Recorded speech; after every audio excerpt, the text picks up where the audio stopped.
Started ना sir? Okay sir. अच्छा, तो again very very good evening to all of you sir. तो sir चलो स्टार्ट करते हैं आज का टैक्स क्लास। टैक्स माने sir this is direct tax class, माने इनकम टैक्स। और इनकम टैक्स में हम लोग बातें बना के रखा है, मैंने बेसिकली रायता फैला के रखा है। किसमें सर? सर रायता फैला के रखा है कैपिटल गेन का। ठीक है, तो कैपिटल गेन क्या है सर? कैपिटल एसेट को सेल करके जो मिलता है उसे कैपिटल गेन कहते हैं। सर बोल बोल के थका देते हो, क्यों बोलते हो? सर बोल दिया वापस, कैपिटल एसेट को सेल करके जो गेन होता है उसे कैपिटल गेन कहते हैं। लेकिन आप गेन करोगे तो सरकार का मानना है कि भाई सिर्फ आप गेन करोगे तो नहीं चलेगा, बदले में गवर्नमेंट के घर में भी कुछ जमा करो, तो गवर्नमेंट आपसे कैपिटल गेन टैक्स लेता है।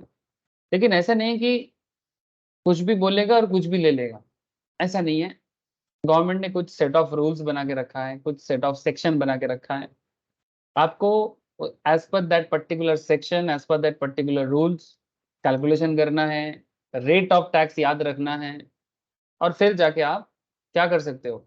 सरकार के घर में टैक्स जमा कर सकते हो, है ना?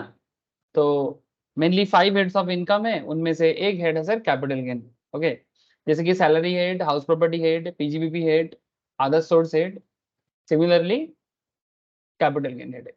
तो कैपिटल गेन हेड के अंदर आपको क्लियरली ये समझा जाता है कि भाई कैपिटल गेन कब कब हो रहा है, आप उसको आइडेंटिफाई करो। लॉन्ग टर्म है कि शॉर्ट टर्म है, आप उससे आइडेंटिफाई करो।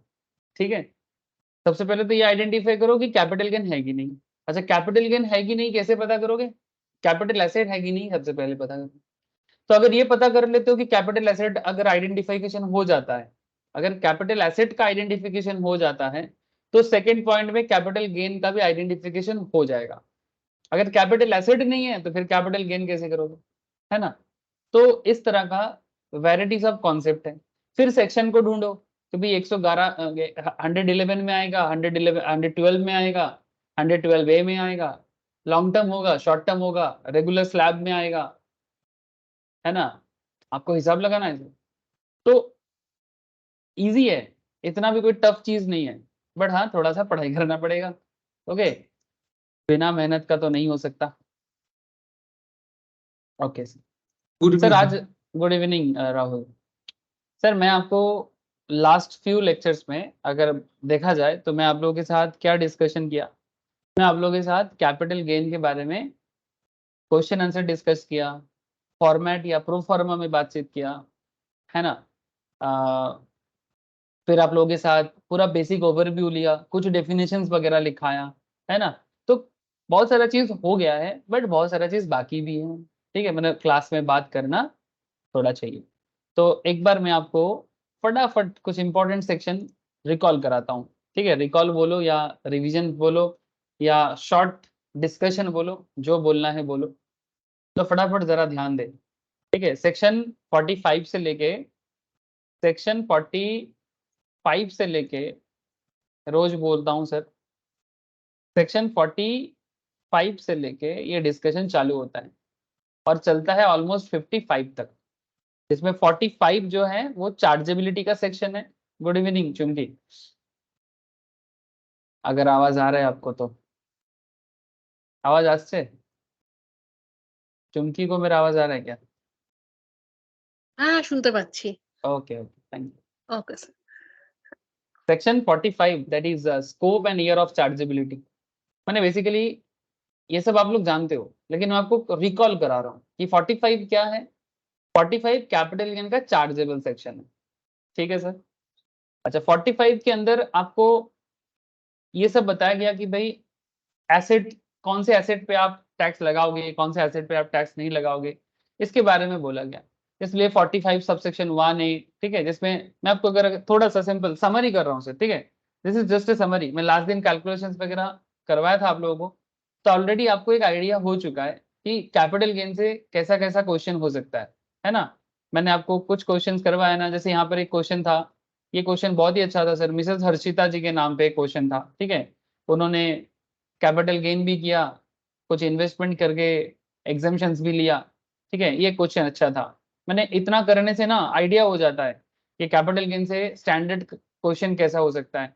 ये मिठुन चक्रवर्ती का क्वेश्चन भी बहुत ही अच्छा क्वेश्चन था सर, ठीक है। अगर किसी ने क्वेश्चन आंसर का क्लास मिस किया है, रिक्वेस्ट है सर, लिंक कलेक्ट करो, अगर नहीं है तो मिल जाना चाहिए ऐसे, अगर नहीं मिला है तो ले लो सर, और प्लीज क्वेश्चन आंसर करो। क्वेश्चन आंसर करने से एक आइडिया हो जाएगा कि कैपिटल गेन आपको कैसा चैलेंज दे सकता है, ठीक है, और आपको कितना जानना है और कितना डेप्थ में जाना है। फिर मैं आपके साथ और एक क्वेश्चन भी डिस्कस किया था लास्ट क्लास में, आरब का, ठीक है। ये क्वेश्चन भी काफी बेहतर क्वेश्चन था। इसमें ना आपके पास एक प्लॉट ऑफ लैंड था जो कभी आप अपने पर्सनल पर्पस में परचेस करके रखा था, ठीक है, पर्सनली, ठीक है, लैंड परचेस करके रखते हैं ना लोग। लेकिन बाद में आपने क्या किया, आप ना रियल एस्टेट डीलर बन गए, प्रॉपर्टी डीलर बन गए, और उस लैंड को अपने बिजनेस पे लेके आ गए। तो पहले वो आपका कैपिटल एसेट था, बाद में वो स्टॉक इन ट्रेड हो गया, है ना।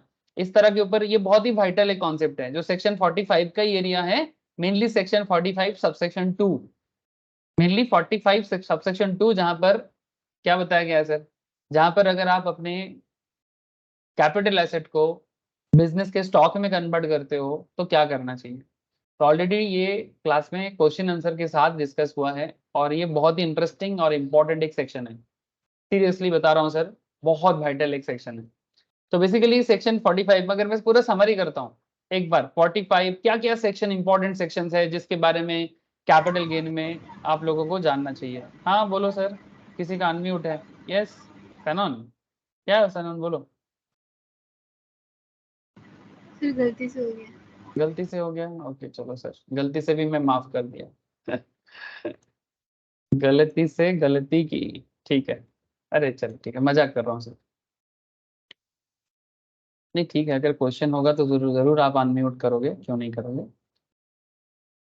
तो लेट्स फोकस थोड़ा सा फास्ट फॉरवर्ड में, मैं आपको क्या बताने जा रहा हूँ सर। बहुत सारा चीज बोला हुआ है, पर फिर भी ना कभी कभी सेक्शन का याद दिलाना जरूरी हो जाता है। Scope and year of chargeability section 45 क्या कहता है, एनी प्रॉफिट्स और gains arising from the transfer of capital asset effected in the previous year will be chargeable to tax under the head capital gains and shall be deemed to be the income of the previous year in which the transfer took place. ये simple तरीके से short में बोला हुआ है। अगर आप जब भी आप कैपिटल एसेट सेल करके कुछ कमाओगे, आपका कैपिटल गेन होगा, जो भी प्रॉफिट या गेन करोगे उसके ऊपर, जो कि सेक्शन 45 का एरिया है। अब उसमें सेक्शन 45 सब सेक्शन 1 ही बीच में टपक पड़ा। ये basically profits and gains arising from the following transaction chargeable as income, तो कुछ स्पेशल ट्रांजैक्शंस इसके अंदर रखा गया है। Profits and gains arising from the following transaction chargeable as income, जैसे कि मैं क्यों बता रहा हूँ आपको समझ में आ जाएगा। जैसे मनी और other asset received under an insurance, हम लोग कई बार इंश्योरेंस करते हैं ना, प्रीमियम भरते हैं, कई बार क्या बहुत ज्यादा लोग करते हैं इंश्योरेंस, लोग करता है क्यों, क्योंकि लोगों को डर लगता है। किसके लिए सर, अपने परिवार के प्रति, अपने क्या बोलते हैं रिलेटिव्स के प्रति, ठीक है, अपने क्या बोलते हैं फैमिली, है ना। डर तो सबको लगता है, गला सबका सूखता है, इसलिए इंश्योरेंस करते हैं। अगर मेरा कुछ हो जाए तो मेरा परिवार का क्या होगा, तो इंश्योरेंस में प्रीमियम भरता है। अच्छा मेरा गाड़ी का कुछ हो जाए तो मेरे गाड़ी के बदले में मेरे को इंश्योरेंस मिलेगा, ठीक है। तो इंश्योरेंस लोग बहुत रीजन में करते हैं, health insurance, life insurance, accident insurance, fire insurance वगैरह वगैरह। इंश्योरेंस का मतलब टाइप्स खत्म नहीं होगा, जहां जहां डर है वहां वहां इंश्योरेंस है, जान के रख लो सर। जहां जहां डर होगा वहां वहां इंश्योरेंस होगा। और अगर ज्यादा जानना है, policybazaar.com में चले जाओ मैं एडवर्टाइजमेंट कर दे रहा हूँ, फोकट का एडवर्टाइजमेंट सर। वहां पर आपको अलग अलग इंश्योरेंस का नाम पता लग जाएगा, जो भी हो, जो भी हो सर। मनी और other asset received under an insurance from an insurer on account of damage और destruction of any capital asset as a result of flood, hurricane, ठीक है। हरिकेन जानते हो, इंडिया में नहीं होता हरिकेन, ये हरिकेन माने वो लंठन वाला हरिकेन नहीं रे बाबा, ठीक है बंगाली में बोलते हैं हरिकेन, हरिकेन माने वो जो टेबल लैम्प टाइप का होता है ना, केरोसिन में चलता है, जो भी हो। ये अमेरिका का एक तूफान है, हमारे जैसे इंडिया में साइक्लोन होता है, वेस्ट बंगाल में बहुत ज्यादा होता है, वेस्ट बंगाल उड़ीसा। साइक्लोन की तरह एक होता है हरिकेन, जो भी हो। हरिकेन, साइक्लोन, अर्थक्वेक और other convulsion of nature, riot, ठीक है, अरे वो कुछ भी नाम लगा के हो जाता है ना, जात पात करके, और कभी ब्लैक वाइट, कभी हिंदू मुस्लिम, है ना, कभी हिंदू सिख, भाई भाई, ठीक है, आज भाई भाई है, कल हम लोग मारपीट भी कर लेंगे। तो जो भी वो डिफरेंट रीजन में रायट हो सकता है, सिविल डिस्टर्बेंस हो सकता है, ठीक है। तो इस तरह का सिचुएशन में जब कोई इंश्योरेंस रहता है और उसमें कैपिटल एसेट क्या होता है सर, कैपिटल एसेट डैमेज होता है या डिस्ट्रैक्शन हो जाता है ना सर, कैपिटल एसेट डैमेज हो जाता है या डिस्ट्रैक्शन हो जाता है, तब आपको ये 45(1) कहता है कि आपको पैसा मिलता है। क्या मिलता है सर, पैसा, ठीक है। अच्छा, और भी क्या रीजन है, accidental fire, explosion, action by an enemy, China attack कर दिया, ठीक है, हम पाकिस्तान ने बोमा गिरा दिया, action taken in combating an enemy, ठीक है, ऐसे अलग अलग रीजंस में कैपिटल एसेट डिस्ट्रॉय हो सकता है। तो जब भी किसी पर्पस में आपको पैसा मिले, ठीक है, मनी और other asset received under in insurance from an insurance on account of damage और destruction of any capital asset as a result of, अभी एज ए रिजल्ट ऑफ में इतना सारा बात हो गया, तो वो 45(1) के अंदर आपको बोला है। ये 45 का एक्सटेंडेड सेक्शन है, ठीक है। तो क्या कहता है सर, सर कहता है previous year in which income is chargeable to tax, ठीक है, जिस साल आपका इनकम टैक्स में आएगा, जिस साल आपका इनकम, जिस साल आप रिसीव करोगे, the previous year in which such money और अदर एसेट इज रिसीव्ड, से फॉर एग्जांपल करेंटली जो प्रीवियस ईयर चल रहा है दैट इज 22-23, ओके, ये करंट प्रीवियस ईयर है, 23-24 ये करंट असेसमेंट ईयर है। तो नॉर्मल टैक्स का सिस्टम क्या है sir, basics of income tax का प्लेलिस्ट आई होप सबके पास है, वहां पर ना मैं बार बार बोला सर कि बेसिक्स ऑफ इनकम टैक्स के अंदर आपको previous year, assessment year details में बोला हुआ है, ठीक है, जिनका भी मिस है या भूल गए हैं प्लीज कर लो एक बार। तो प्रीवियस ईयर 22-23 में अगर आप कुछ भी, जैसे मानो कोई भी इंश्योरेंस अमाउंट आप रिसीव करते हो, ठीक है, कोई भी इंश्योरेंस अमाउंट आपको रिसीव होता है, तो उसी वही बता रहा है the previous year in which the money और अदर एसेट इज रिसीव्ड, ठीक है। अच्छा, टैक्सेबल होगा माने क्या, इसको इनकम मानेंगे, deemed full value consideration for computation of capital under section 48, the value of money और the fair market value of other asset received, उसको कैपिटल एसेट माना जाता है सर।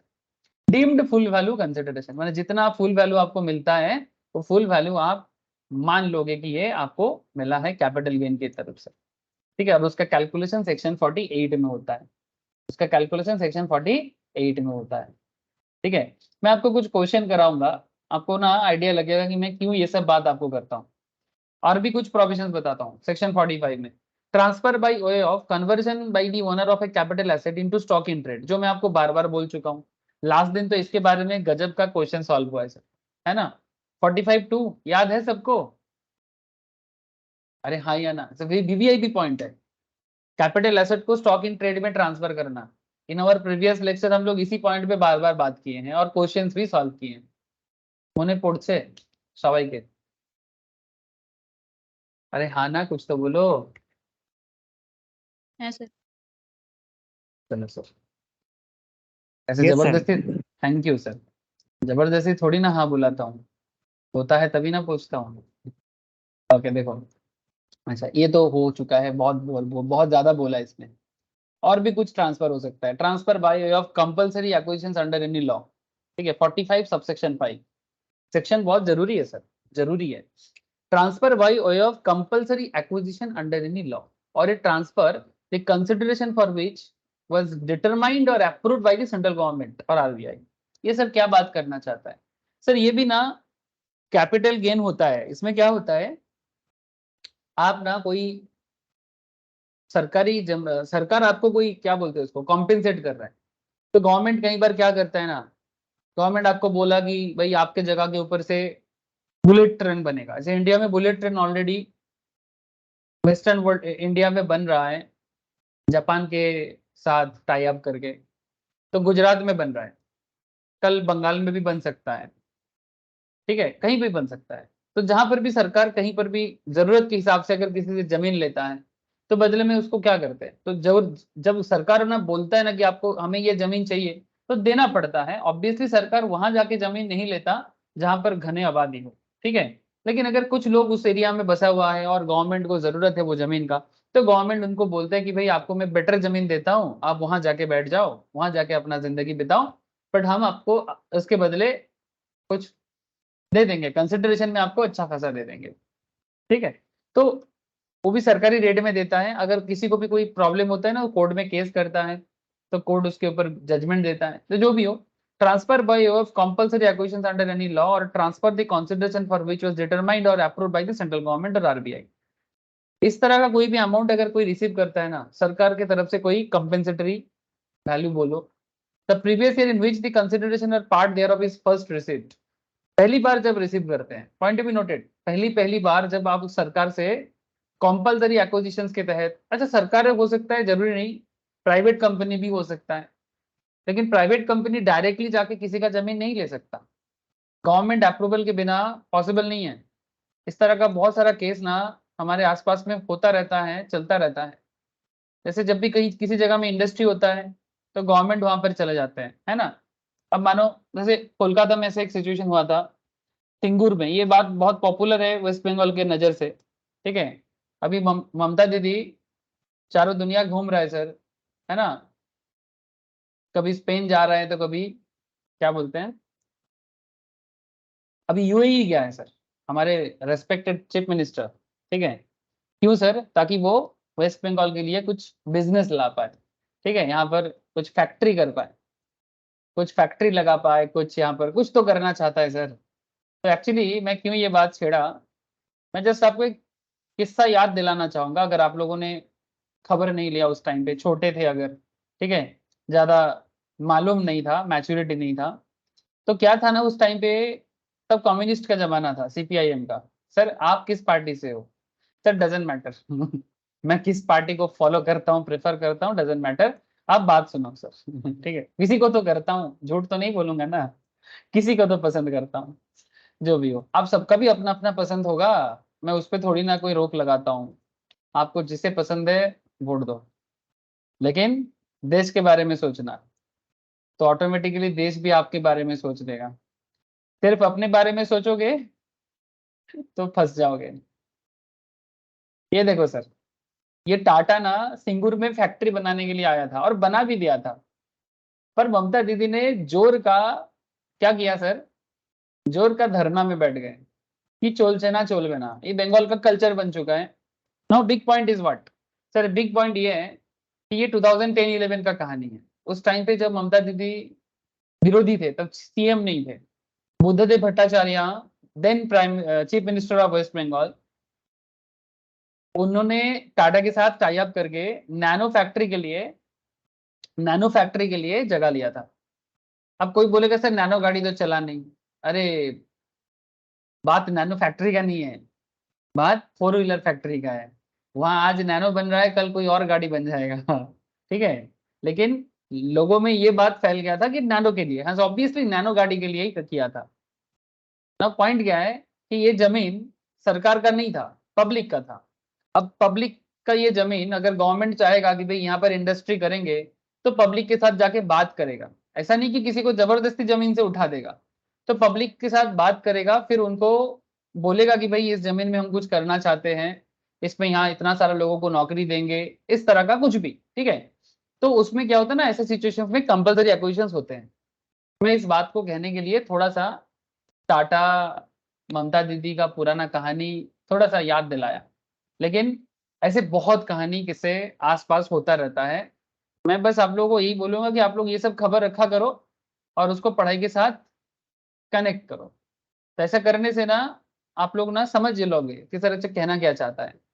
अब क्या है ना, जब ये ममता दीदी के थ्रू से, sorry, Paschim Bengal government, then government communist government था सीपीआईएम का, उनके थ्रू से टाटा ने जो जमीन लिया था, ठीक है, 600 एकड़ का प्लस 400 एकड़ का, ऐसा कुछ बात था, टोटल 1000 एकड़ जमीन का कुछ कॉन्सेप्ट था। तो सब जिनका भी जमीन लिया गया था उनको क्या है ना, बदले में कंपेंसेट किया गया था, तो उनके हाथ में जो पैसा गया था।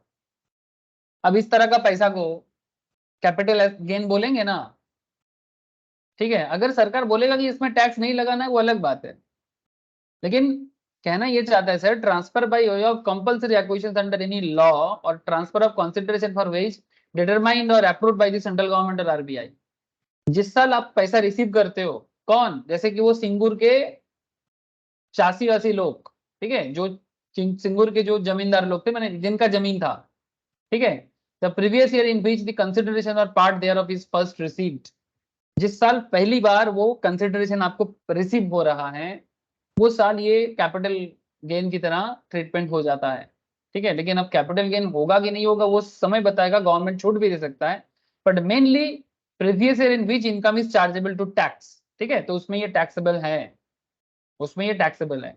और क्या बोला सर, ये जो भी डिसीजन लिया जाएगा ना, कॉम्पेंसेशन और कंसिडरेशन डिटरमाइंड और approved in the first instance bye the central government और आरबीआई। तो जो भी कॉम्पेंसेशन दिया जाएगा लोगों को, चाहे वो रीजन कुछ भी हो, बुलेट ट्रेन हो सकता है, टाटा का सिंगूर में नैनो फैक्ट्री हो सकता है, या कुछ भी, हर स्टेट में ऐसा सिचुएशन होता है। तो ये जो भी कॉम्पेंसेशन पब्लिक के हाथ में जाएगा वो कॉम्पेंसेशन के बारे में बोला जा रहा है, जो कॉम्पेंसेशन आरबीआई या सेंट्रल गवर्नमेंट फर्स्ट इंस्टेंस में डिसाइड करेगा, वो कॉम्पेंसेशन को यहाँ पर कैपिटल गेन के हिसाब से देखा जाएगा। सर मुझे इतना बताओ सर, आप लोगों को कॉन्सेप्ट क्लियर हो रहा है कि नहीं, प्लीज बताना सर। मैं हवा में तो बात नहीं कर रहा हूँ, कोशिश कर रहा हूँ जमीन से जुड़े हुए बात करने का, लेकिन समझ में ना आए तो बोलो यस और नो, বোঝা যাচ্ছে?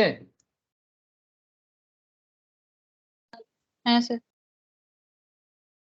ये सब सेक्शन आपको समझना पड़ेगा और जरूरत पड़ने से क्या है दिमाग में एकदम सेट करना पड़ेगा। क्यों सर? क्योंकि कभी भी कोई भी क्वेश्चन हो सकता है। मैं बताता हूँ क्वेश्चन कैसे होगा, फिर बताऊंगा। ऑलरेडी मैं कुछ क्वेश्चन डील किया, मैं फिर से क्वेश्चन डील करूंगा, लेकिन क्वेश्चन सिर्फ डील करने से नहीं हो पाएगा सर, क्योंकि ये टैक्स है। Tax is not just about question answer, this is all about law and provisions. ठीक है, तो अगर आपको सर हाँ बोलो सर। सर और एक बार बताइए ना, मेरा वाईफाई प्रॉब्लम हो रहा था। वाईफाई प्रॉब्लम हो गया था? चलो सर मैं आपको शॉर्ट में बता देता हूँ, शॉर्ट में बता देता हूँ, मैं ज्यादा कुछ नहीं बता रहा सर। 45 सबसेक्शन 5 के बारे में बात हो रहा था, जहां पर कैपिटल गेन जनरेट होता है। ठीक है, कौन सा capital gain? Transfer by way of compulsory acquisitions under any law और transfer of the consideration for which determined by central और आरबीआई, सेंट्रल गवर्नमेंट और आरबीआई। मैंने बेसिकली जब कि कोई अपना जमीन किसी को ट्रांसफर करता है, जैसे मैं आपको यही सबको समझा रहा था सर, कि मानो कि टाटा को जमीन दिया था सिंगूर के चासी वसी लोग, चासी वसी मैंने जिनका खेत बाड़ी है रे बाबा, तो जिनका खेती है जमीन है वो टाटा को ट्रांसफर किया। गवर्नमेंट इन पे क्या ना मीडिएटर का काम किया, गवर्नमेंट ने लोगों को समझाया ऑन दैट टाइम कि दे दो टाटा को, आपको अच्छा खासा पैसा भी मिलेगा, हर फैमिली से एक को नौकरी मिलेगा। ठीक है, यही चीज मैं बता रहा था। तो बदले में लोगों ने दिया और उसको उसके बदले उनको कॉम्पेंसेशन मिला।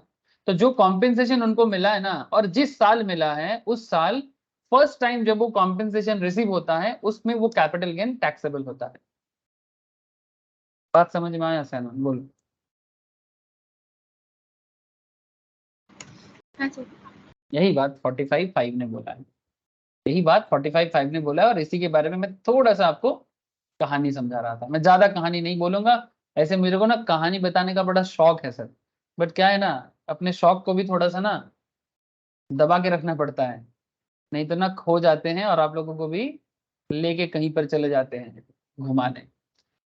अच्छा और एक बात सर, इफ द कॉम्पेंसेशन और consideration is further enhanced by any court, tribunal और other authority, the enhanced amount will be deemed to be the income. However, any amount of compensation any amount of compensation received in pursuance of an interim order of a court, tribunal or other authority shall be deemed to be the income chargeable under the head capital gains of the previous year in which the final order of such court, tribunal or other authority is made. Sir समझा नहीं? नहीं समझे ना? नहीं समझे ना? बता देते हैं सर। मैं आपको क्या बता रहा था, जैसे मानो मैं टाटा का एग्जांपल, बस सिंगूर वाला एग्जांपल मैंने क्यों लिया, बिकॉज ये बहुत ही कंट्रोवर्शियल एक कॉन्सेप्ट था। ठीक है, क्योंकि ममता दीदी थे वैसे ही बहुत ही मतलब फाइटिंग है ना सर, बहुत फाइट करते हैं, और ऊपर से टाटा जैसे इतना बड़ा फैक्ट्री, बड़ा दुनिया का, और सीपीएम का जाने का टाइम हो गया था। सर कहने का मतलब ऐसा है कि ये जो टाटा के साथ जो डील हुआ था ना, government of West Bengal, Tata and आम आदमी, जिनका जमीन टाटा को दिया जा रहा था, बदले में वहां पर फैक्ट्री बन गया था। सर रिसेंटली अभी ना ये फैक्ट्री कुछ भी नहीं है, क्यों सर? सर कोर्ट में ना, कोलकाता हाई कोर्ट में केस हुआ था, उसमें ममता दीदी जीत गए, और टाटा वर्सेस ममता दीदी। तो ममता दीदी जीता, और उसके बदले ये फैसला हुआ कि जो जमीन था उसमें उसको कंप्लीटली डिस्ट्रॉय कर दिया गया। टाटा का फैक्ट्री का एक मतलब क्या बोलते हैं सर, एक छोटा सा हिस्सा तक वहां पर अभी नहीं है। कोलकाता से 30-40 किलोमीटर दूर है, दिल्ली रोड में पड़ता है, कभी जाके चेक करके आ सकते हो। ठीक है सर, कहना क्या चाहते हो?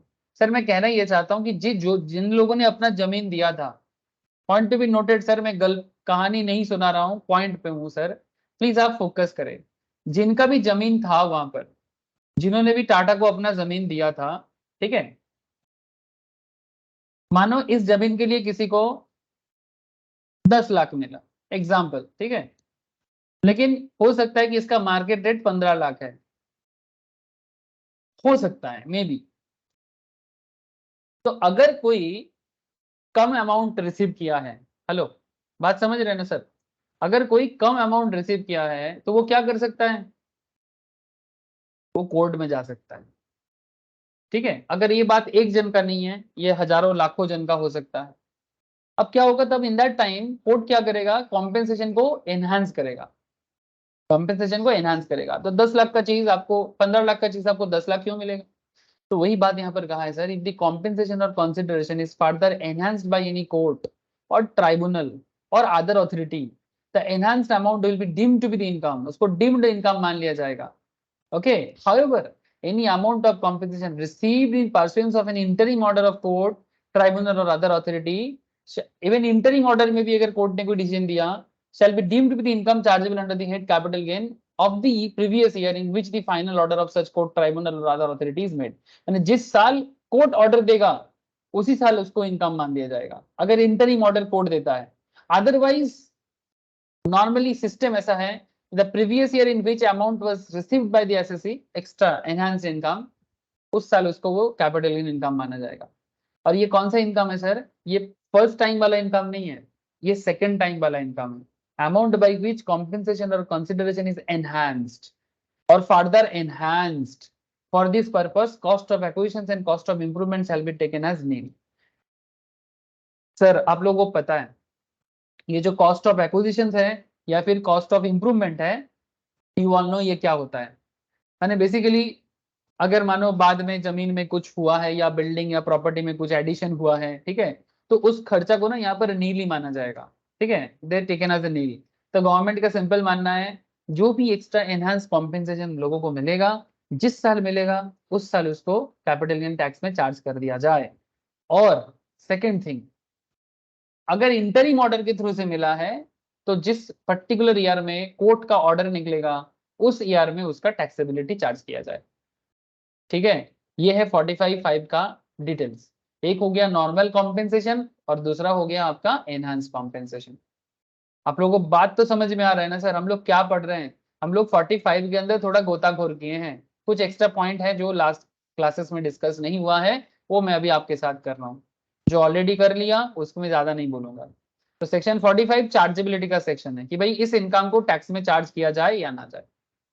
ठीक है, तो 45 सबसेक्शन 1 चार्ज के बारे में बात करता है, और वहां पर बोला है profits and gains arising from following transaction chargeable as income. तो ऐसे कुछ ट्रांजैक्शंस हैं जिसको इनकम में चार्ज किया जाएगा, बेसिकली कैपिटल गेन इनकम पे। ओके, और उसका deemed full value consideration under section 48 के तहत कैलकुलेट किया जाए, उसी के बारे में चर्चा चल रहा है। मैंने ऑलरेडी आपको 45(1) ने बताया इंश्योरेंस के बारे में, 45(2) आप सबको पता है, 45(5) में मैंने आपको बताया अभी। और एक है यहाँ पर 45(5)(a), इसका भी जान लो ये 45(5)(a) में क्या ऐसा हिसाब है।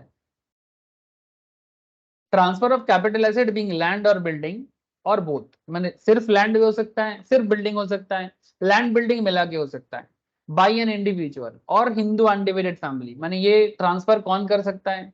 कोई इंडिविजुअल, माने आप या हम जैसे लोग, कोई राम श्याम यदु मधु टॉम डीक हैरी, ठीक है, एनीवन, कोई आम आदमी, या जिसको हम लोग इनकम टैक्स की भाषा में ना पर्सन कहते हैं। ठीक है, पर्सन के 7 तरह का पर्सन होता है सर, उनमें से एक पर्सन होता है इंडिविजुअल। ये कहाँ पढ़ाया जाता है? बेसिक्स ऑफ इनकम टैक्स में। जिसका भी नहीं हुआ है बैकअप से कर लो। ओके, अभी के लिए या तो बाद में वेट करो, जब मैं बेसिक कराऊंगा तब फिर से करूंगा लाइव क्लास में। लेकिन जब तक बेसिक लाइव क्लास में नहीं हो जाता है तब तक आप लोग बैकअप से प्लीज कर लो सर। कोई डाउट हो पूछ लो सर, ऑफलाइन आके पूछो, ऑनलाइन पूछो, जो कुछ पूछना है पूछो, लेकिन करो, बेसिक कर लो सर। तो वहां पर ना एकदम इंडिविजुअल क्या है, एचयूएफ क्या है, एओपी क्या है, बीओआई क्या है, ठीक है, कंपनी क्या है, आर्टिफिशियल जुरिडिकल पर्सन कौन होते हैं, सबके बारे में बोला गया है। सबके टैक्स का बेसिक कॉन्सेप्ट के बारे में बोला गया है, रेसिडेंशियल स्टेटस के बारे में बोला गया है, बहुत जरूरी है। अच्छा देखो, तो कोई इंडिविजुअल या Hindu undivided family who enters into a specified agreement for a development of a project provided he does not transfer his shares in project on or before the date of issuance of completion certificate। Sir क्या है ये बताता हूँ। The previous year in which the certificate of completion for the whole or part of the project is issued by the competent authority, जिस particular year में competent authority certificate issue करेगा उस year को कैपिटल गेन इनकम माना जाएगा। कितना income माना जाएगा? स्टैम्प ड्यूटी वैल्यू, माने फुल वैल्यू कंसिडरेशन क्या होगा, फुल वैल्यू क्या माना जाएगा? The stamp duty value of his share in the project being land or building or both on the date of issuing of said certification of completion plus consideration received in cash if any। Sir ये कब होता है? Sir आप लोग specially जो लोग शहरों में रहते हो, शहर माने सिटी, टाउन एटसेट्रा, अब टीयर 1 हो, टीयर 2 हो, टीयर 3 हो, आजकल टाउन में भी प्रोमोटिंग चल रहा है। प्रोमोटिंग माने सर बिल्डिंग बनाते हैं, फ्लैट, फ्लैट रे बाबा, फ्लैट कल्चर, समझ रहे हो? प्रोमोटिंग माने फ्लैट बनाना, लोकल प्रोमोटर हो या नेशनल लेवल प्रोमोटर। जैसे कोलकाता का बात कर दूं, अच्छा सर कोलकाता का बात कर दूं, 2 मिनट, ज्यादा नहीं बोलूंगा क्योंकि मैं ज्यादा बोलना नहीं चाहता। Old Kolkata, old Kolkata house, क्या होता है नॉर्मली कोलकाता में बहुत पुराने पुराने बिल्डिंग्स है, समझ रहे हो सर? तो क्या करता है ना, जैसे अगर आप नॉर्थ कोलकाता साइड में जाओगे ना, आपको ऐसा ऐसा बिल्डिंग का हालत है।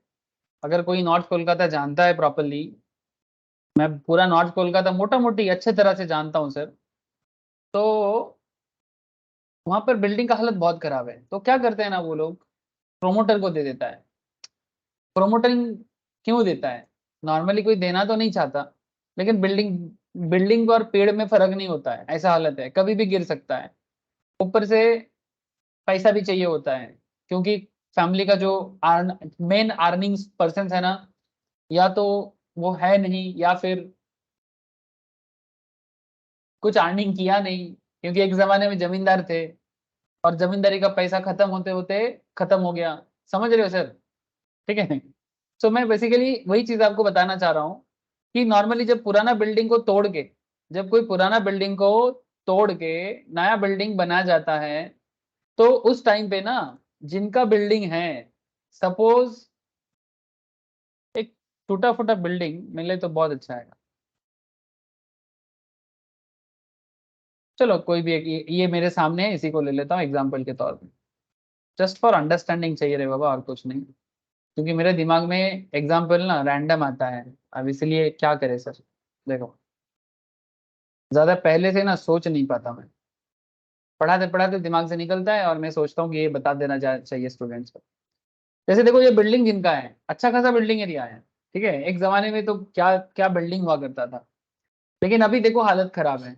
अब मानो, मानो मेरा बिल्डिंग है, ठीक है, अब मैं मानो बेकार, ठीक है, कुछ काम धंधा नहीं है, ठीक है, एज हो गया, पैसा का बहुत जरूरत पड़ गया, ऐसा हालत में मैं क्या करूंगा, ये बिल्डिंग को मैं बोलूंगा कि लोकल प्रोमोटर को, ऐसे लोकल प्रोमोटर तो ऐसे ही ताक लगा के बैठा हुआ था, लोकल प्रोमोटर ना ताक लगा के बैठा हुआ था कि कब मैं उनको जाके बोलूं। उससे पहले 4-5 बार आके बोल भी गया है कि यहाँ पर एक बड़ा सा शॉपिंग मॉल बनाएगा, यहाँ पर ये बनाएगा वो बनाएगा, एक 5 स्टोरेड बिल्डिंग बनाएगा, 6 स्टोरेड बिल्डिंग बनाएगा, मेरे को बदले में 2 फ्लैट दे देगा, ठीक है, एक ग्राउंड फ्लोर में एक टॉप फ्लोर में, ठीक है, मेरे को 2 फ्लैट मिलेगा और एक ना एक कालीन पैसा मिलेगा, ठीक है। से फॉर एग्जाम्पल यहाँ पर प्रमोटिंग करेगा, अच्छा लोकेशंस में है तो कभी कभी 25 लाख, 30 लाख, 50 लाख तक भी मिल जाता है, करोड़ भी हो सकता है, डिपेंड करता है।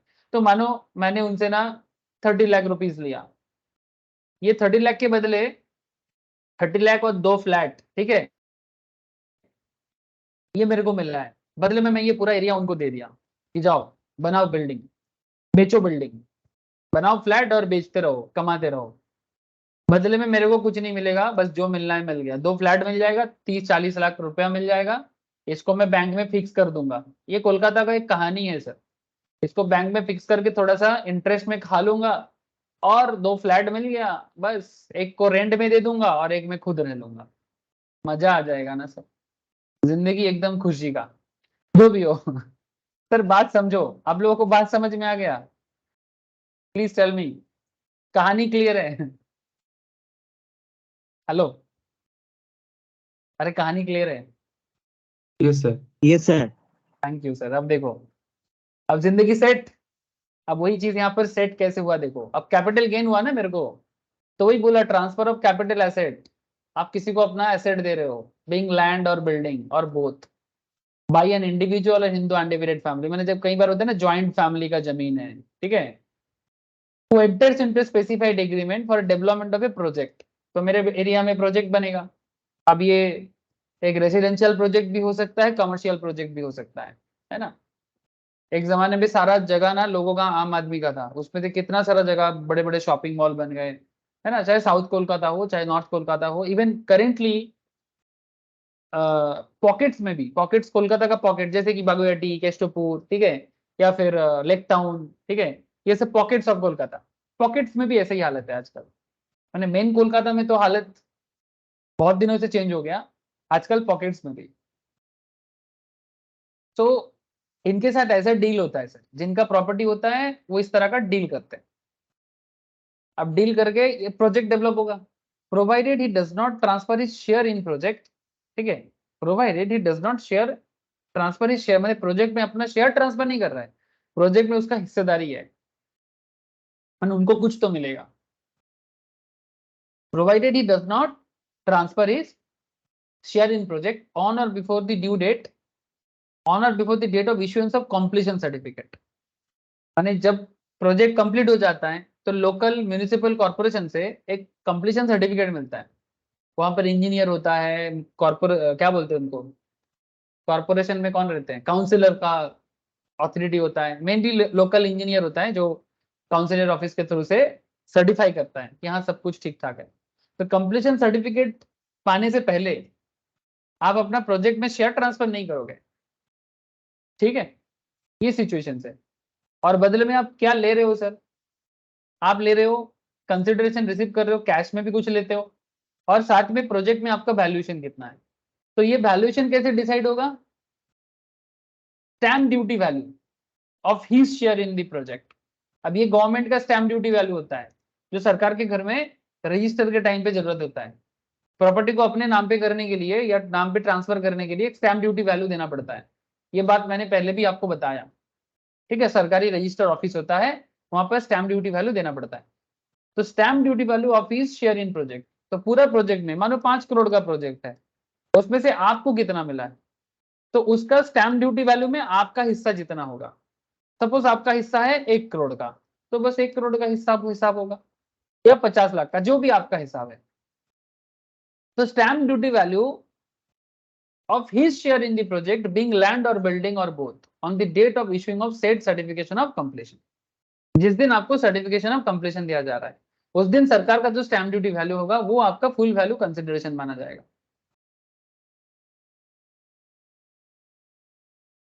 ठीक है। और साथ में अगर आप कोई भी कैश अमाउंट रिसीव करते हो, जैसे मैं आपको एग्जांपल दिया था कि मैं 30 लाख रुपीस लिया, ठीक है, तब जाके मैं प्रोजेक्ट करने के लिए प्रोमोटर को दिया। अच्छा, ये कैपिटल गेन को किस साल चार्ज किया जाएगा, the previous year in which certificate of completion for the whole और part of the project is issued by the competent authority. Certificate of completion जिस साल कॉम्पिटेंट अथॉरिटी इशू करेगा उस साल ये टैक्सेबल माना जाएगा सर, इनकम टैक्स में उसको चार्जेबल किया जाएगा capital gain. This is all about 45(5) है, ये लॉ नहीं है रे बाबा, रियल लाइफ है, सिचुएशन होता है, लोगों को इनकम होता है, गेन होता है, गवर्नमेंट उसके ऊपर रूल बनाता है। तो पहले रियलिटी आता है, फिर उसको लॉ बनाया जाता है। रियलिटी को देखते हुए लॉ बनता है सर, लॉ को देखते हुए रियलिटी नहीं बनता। आपका क्या मानना है? पहले लॉ बना फिर रियलिटी बना? नहीं सर, पहले रियलिटी है, ठीक है, उसके हिसाब से, जरूरत के हिसाब से लॉ को बनाएगा, सिचुएशन वाइज लॉ बनाएगा। समझे कि नहीं? बोलो।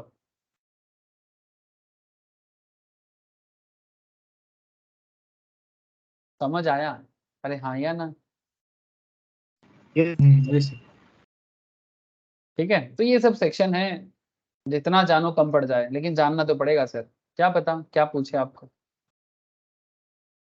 एक क्वेश्चन करते हैं, चलो एक क्वेश्चन करते हैं। सिर्फ प्रोविजंस पढ़ने से कभी कभी आप लोग बोर हो जाते हो, लेकिन क्या करें सर, मैं बोला ना आपको, जिंदगी में जो काम जितना बोरिंग होता है वही काम जिंदगी में काम आता है। भले ही आपको मेरा बात सुनने में अच्छा नहीं लगता है, I know that, but hardcore truth यही है, जो काम जितना बोरिंग है वही काम जिंदगी में कुछ अच्छा है। यहाँ पर एक क्वेश्चन है सर, मिस्टर ए का।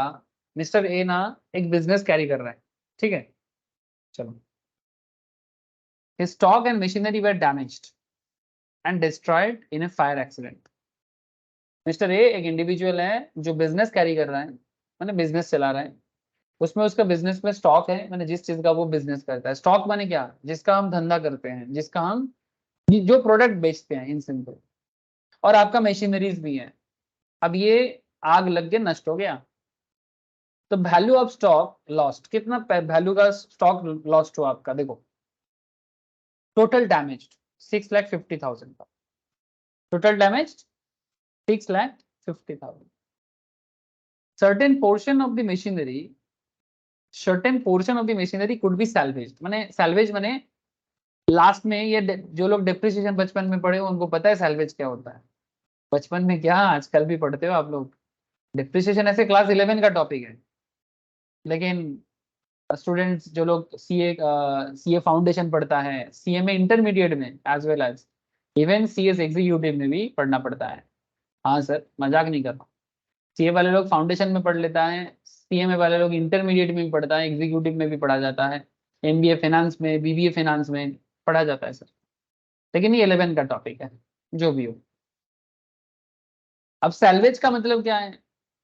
जो एसेट आपका वैल्यूएशन खत्म हो चुका है और लास्ट में कुछ बचा कुछ हालत में है, अब उसमें आपको कुछ क्या होता है ना, कभी कभी थोड़ा बहुत कुछ मिल जाता है बेच बाच के, सैल्वेज वैल्यू बोलते हैं उसको।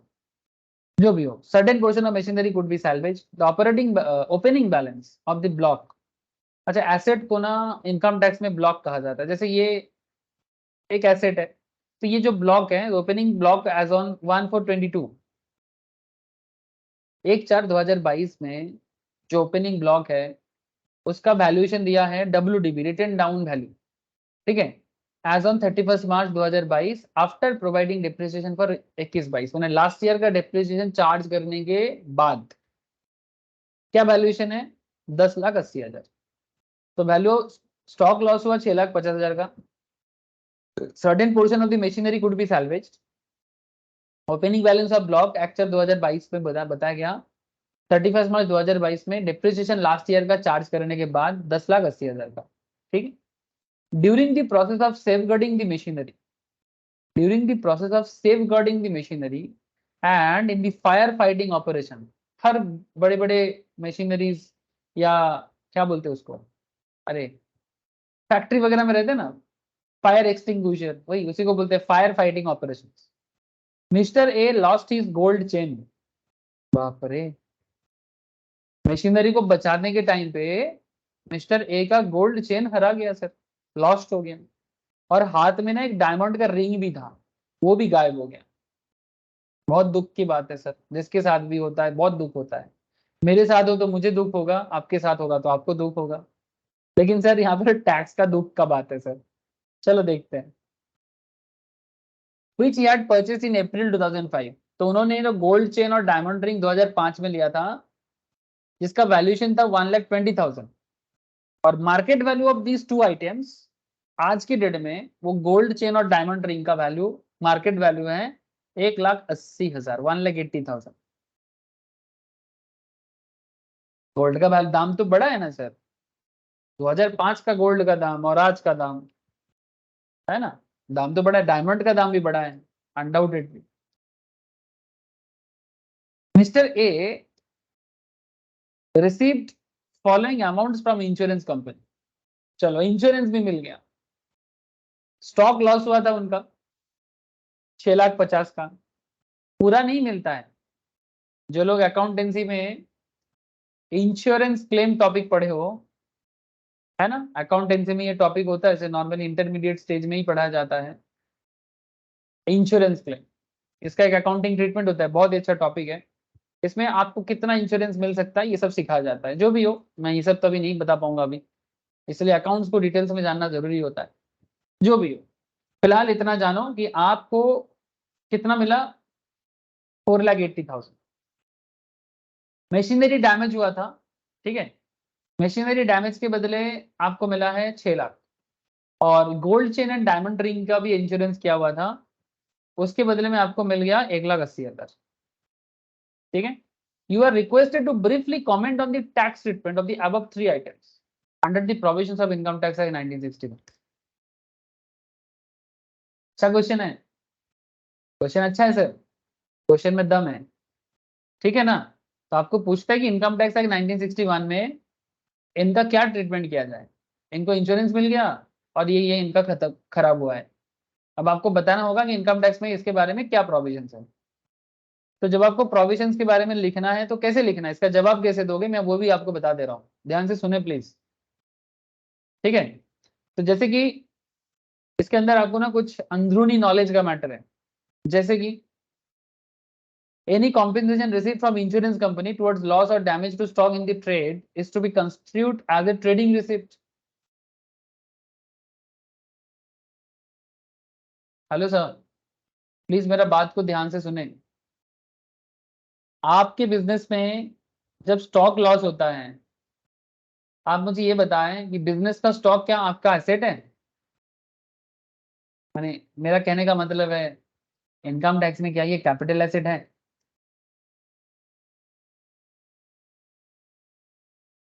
प्लीज ठीक ठाक जवाब देना। आपके बिजनेस का स्टॉक क्या आपका कैपिटल एसेट है? यस और no? No, it is the business assets ना sir?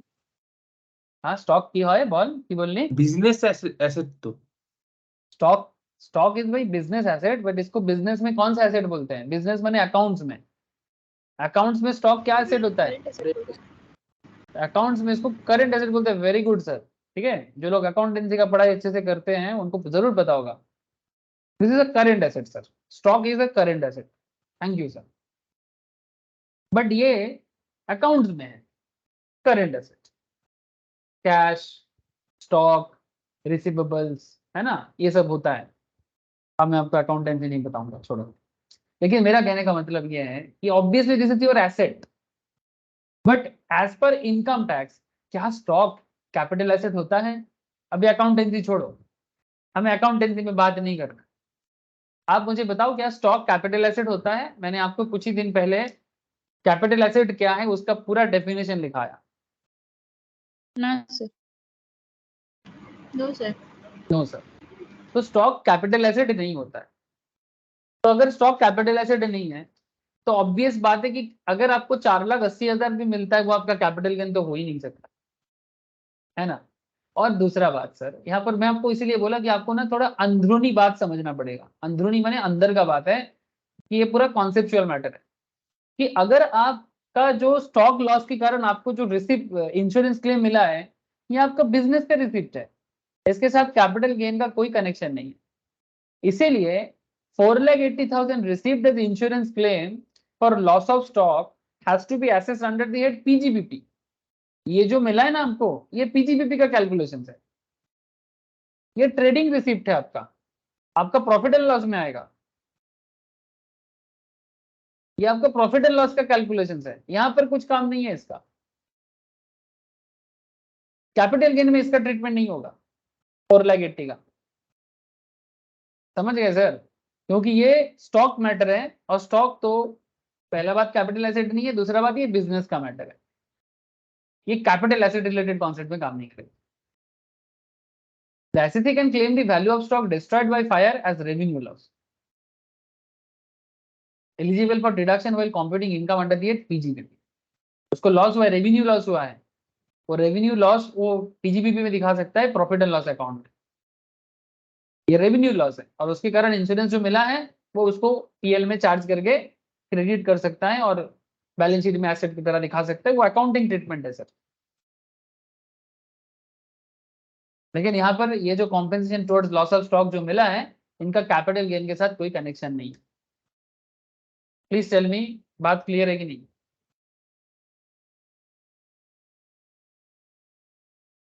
बोलो सर। एकदम प्योरली कॉन्सेप्चुअल कॉन्सेप्ट था सर, जिसका अकाउंटिंग नॉलेज ठीक ठाक से रहेगा, एटलीस्ट ये बचपन वाला नॉलेज से ही हो जाएगा। इसके लिए हर किसी को एकदम हायर लेवल एडवांस अकाउंटिंग की जरूरत नहीं है। This is very basic level accounting, जिसका भी अगर अकाउंटिंग बैकग्राउंड नहीं है ना, मैं बेसिक्स ऑफ अकाउंट्स का क्लास स्टार्ट करने वाला हूँ। बहुत सारे लोग हैं जो कंपनी सेक्रेटरी का पढ़ाई करने के लिए आते हैं, बहुत सारे केस में मैं देखता हूँ उनका अकाउंटिंग बैकग्राउंड नहीं है, मैंने 11-12 कॉमर्स नहीं पढ़ा है या साइंस पढ़ के आया है, तो उनके लिए मैं बोलूंगा कि आप लोग अकाउंट जरूर डेवलप करें, क्योंकि ऐसे अकाउंट्स आप लोगों का पेपर भी होता है। और दूसरा बात, अगर अकाउंट्स नहीं जानोगे ना तो हर चीज में आपको प्रॉब्लम होगा। बेसिक लेवल ऑफ अकाउंट सबको बहुत जानना है, तो मैं बहुत नेक्स्ट वीक से मेरा बेसिक्स ऑफ अकाउंट स्टार्ट होगा। जिसका अकाउंट बैकग्राउंड नहीं है या बेसिक नहीं पता, वो जरूर ज्वाइन करें। मेरे को बता देना सर अगर करना है तो। मैं बोल दिया इसलिए क्योंकि नहीं तो बाद में क्या ना, मैं हर बार नहीं कर पाता, साल में एक बार टाइम मिलता है मुझे बेसिक्स कराने का। ठीक है, तो जिसको करना है उसके लिए मैं बोला। अच्छा देखो, सेकेंड पॉइंट क्या था? Compensation towards damage to machinery. ठीक है, तो ये भी क्वेश्चन था कि डैमेज मशीनरी के बदले आपको मिला। The question does not mention whether the salvage machinery is taken over by the insurance company or whether there was any replacement of machinery during the year. ये जो आपके सामने एक मशीनरी था, इसका जो सैल्वेज मशीनरी माने जो लास्ट में पड़ा हुआ वैल्यू होता है, मैंने एक मशीन मानो 10 लाख का जब खरीदे थे, अब मशीन का वैल्यू गिर के 50,000 का हो गया, तो ये क्या इंश्योरेंस कंपनी लेके चला जाएगा या फिर इसको रिप्लेस करेगा समथिंग। तो assuming that salvage machinery is taken over by the insurance company and there was no fresh addition of machinery during the year, the block of machinery will cease to exist. Therefore 4,80,000 being the excess of written down value, that is 10,80,000 over the insurance compensation of 6 lakh will be accessible as short term capital loss. Sir समझ में नहीं आया, कोई बात नहीं, फिर से समझा देता हूँ। आपका मशीन का वैल्यू कितना था? देखो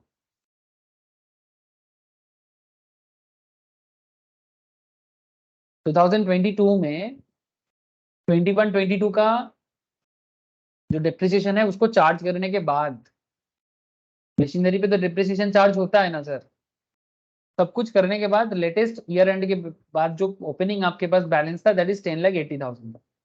आपका मशीनरी भी डैमेज हुआ है और बदले में आपको इंश्योरेंस कंपनी से 6 लाख मिला है। तो प्लीज टेल मी, 10,80,000 का आपका लास्ट WDB था और अभी आपको 6 लाख मिला है, तो आपको कितना क्लेम मिला है बोलो? 6 लाख का क्लेम मिला है आपको, तो आपका लॉस कितना हो गया? ये लॉस है कि नहीं है बोलो? 4,80,000 इज लॉस, यस और नो?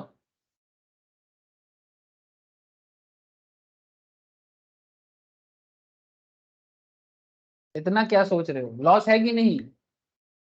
10,80,000 का मशीन था, 10,80,000 का मशीन था, इंश्योरेंस कंपनी 6 लाख दिया है, तो 4,80,000 तो गया ना, आपका डैमेज हो गया ना, तो लॉस है। तो अब नेक्स्ट क्वेश्चन है सर, ये इसको कैसा लॉस माने, शॉर्ट टर्म माने कि लॉन्ग टर्म माने? अच्छा यहाँ पर कोई डेट दिया है सर कि कब आग लगा है? अच्छा बेसिकली करंट ईयर में लगा है, ठीक है। तो जो भी लास्ट हमारा हिसाब था उसके ऊपर आपको लॉस हुआ है, तो इसको शॉर्ट टर्म ही माना जाए। ठीक है, इसको शॉर्ट टर्म ही माना जाए, क्योंकि एज सच कोई हिसाब तो नहीं था इसमें, तो इसको शॉर्ट टर्म ही मान लेते हैं कि short term capital loss, short term capital loss है आपका कितने का? 4,80,000 का। अब ये लॉस कहाँ जाएगा, ये कैपिटल गेन का जो ट्रीटमेंट करेंगे ना उसमें कैपिटल गेन की जगह लॉस हो जाएगा। जब हम लोग टोटल इनकम में पुट करेंगे तो कैपिटल गेन नहीं सर, वो माइनस में आएगा, माने अल्टीमेटली आपका इनकम को घटा देगा। ठीक है, तो 4,80,000 being excess of written down value over the insurance compensation will be assessable as a short term capital loss।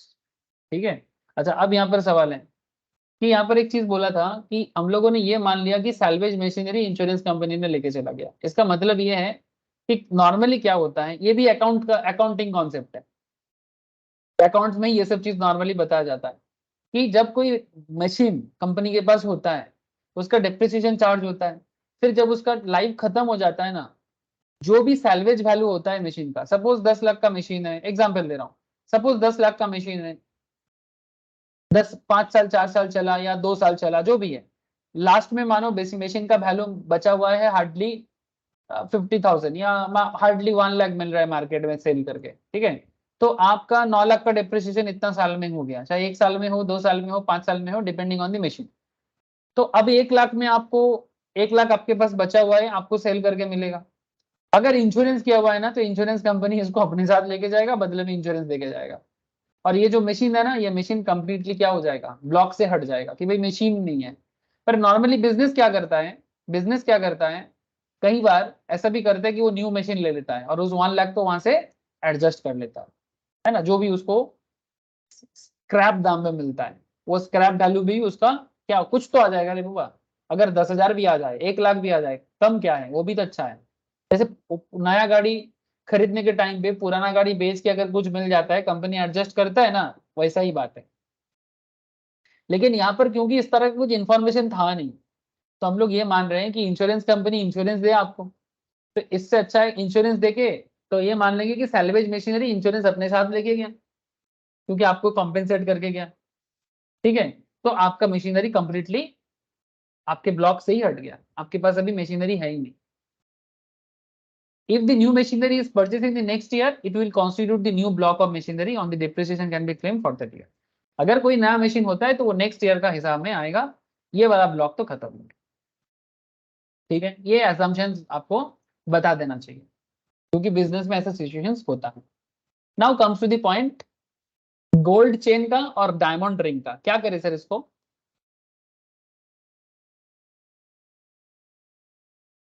Gold, पहले मुझे इतना बताओ sir, gold chain and diamond ring capital asset है, यस और नो, ये पहले बताओ। ये नहीं बता पाओगे तो फिर आगे का जवाब भी नहीं बता पाओगे। Gold chain and diamond ring capital asset है, यस और नो। कैपिटल एसेट जो कि सेक्शन 2 सबसेक्शन 14 में कहा गया था।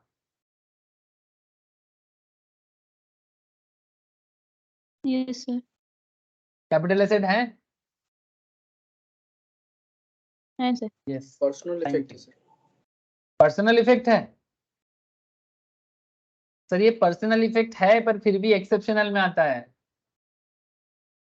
This is personal effect, very good, but personal effect होने के बाद भी ये एसेट है। आप लोगों को बोला था ना, ज्वेलरी, इंसान ज्वेलरी घर पे सजाने के लिए तो नहीं लेता है, पहनने के लिए लेता है ना। आप अपने घर पे माँ को, बहनों को, बीवियों को लेके हम लोग जाते हैं ना सोना के दुकान में, पीसी चंद्र ज्वेलर्स, एनपी ज्वेलर्स, अरे कुछ नहीं तो आपके घर के बगल में है ना, कोई भी गौरांगो ज्वेलर्स, श्री कृष्ण ज्वेलर्स, बहुत सारे ज्वेलर्स दुकान है, कहीं भी जा सकते हैं, जरूरी नहीं कि ब्रांड पे ही जाए, है ना। और वो सोना खरीद के लाते हैं और वही सोना आपका पर्सनल इफेक्ट बन जाता है, लेकिन साथ में कैपिटल एसेट भी बन जाता है, ये एक्सेप्शनल है।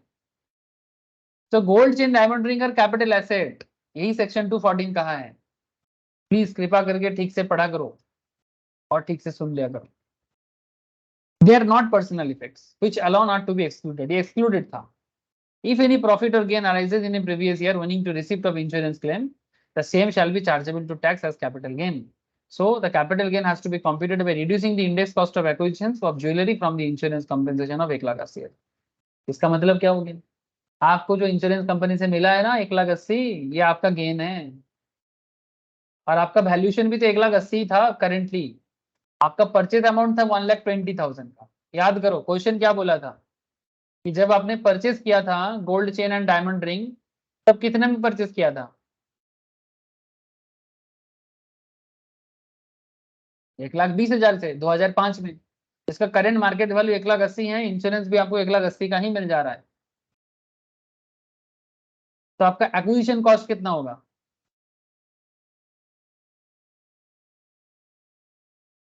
1,20,000। This is your full value consideration कितना है? 1,80,000। वहां से एक्विजिशन कॉस्ट माइनस करना है। अच्छा, अगर कुछ इन्फ्लेशन एडजस्ट होता है तो वो भी कर सकते हैं, वैल्यू अगर दिया रहेगा। अगर वैल्यू दिया रहेगा तो inflation adjust, CII cost of inflation adjustment, वो भी कर लेंगे। तो फिर ये वैल्यूएशन थोड़ा चेंज हो सकता है। 1,20,000 को अगर इन्फ्लेशन एडजस्ट करना पड़े 2005 और 2022 का, तो कर सकते हैं। आपको पता है कैसे करना होता है? ये लास्ट दिन मैंने क्वेश्चन करवाया ना, वहां पर आपको मैंने इन्फ्लेशन एडजस्टमेंट सिखाया। फिलहाल इस क्वेश्चन में जरूरत नहीं है, इसलिए मैं ज्यादा बोल नहीं रहा हूँ। बट लास्ट दिन मैंने इस तरह का क्वेश्चन आपको करवाया, इंडेक्स कॉस्ट ऑफ एक्विजिशंस, है ना? ये देखो, ये करवाया हुआ है सर, ऐसा दो दो क्वेश्चन करवाया था। So you know how to adjust index cost of acquisitions. तो जितना भी आपने परचेज किया उसके साथ इन्फ्लेशन एडजस्ट करके इंडेक्स कॉस्ट ऑफ एक्विजिशंस को एडजस्ट करना है। करके अगर जो भी गेन होगा आपका, वो आपका कैपिटल गेन हो जाएगा सर। और वो लॉन्ग टर्म होगा, वो आपका लॉन्ग टर्म होगा, वो आपका लॉन्ग टर्म होगा सर। समझे कि नहीं? तो 3 अलग अलग सिचुएशन आपका हुआ था और तीनों का अलग अलग जवाब आया। क्या बोलते हो? कितना डिटेल्स में जानने से तब जवाब दे पाओगे? समझ रहे हो सर? इसलिए ना, अच्छा पहले बताओ सर, समझ में आया कि नहीं आया?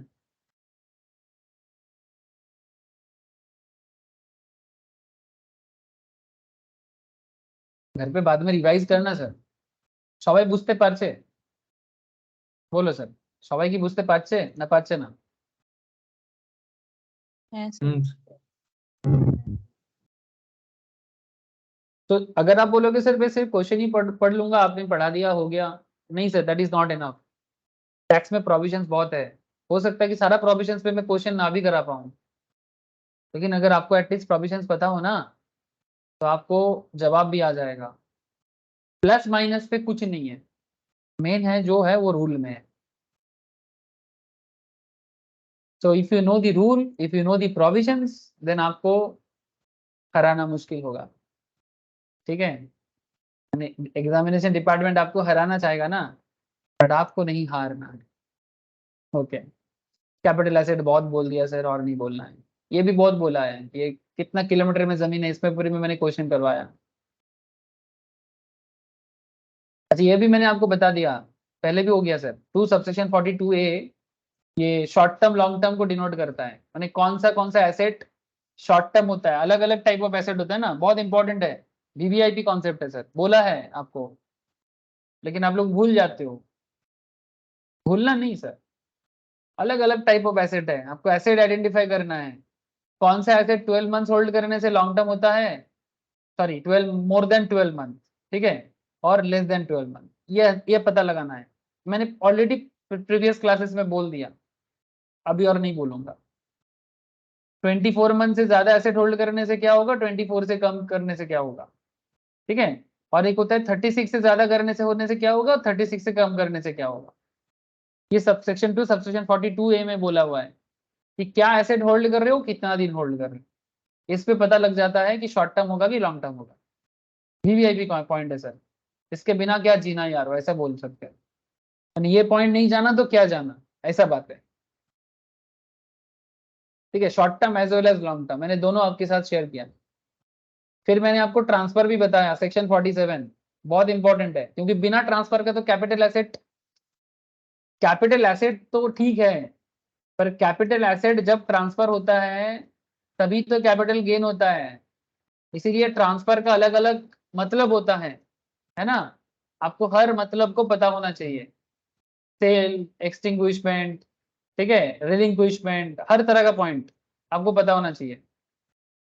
सेक्शन 47 VVIP पॉइंट है सर।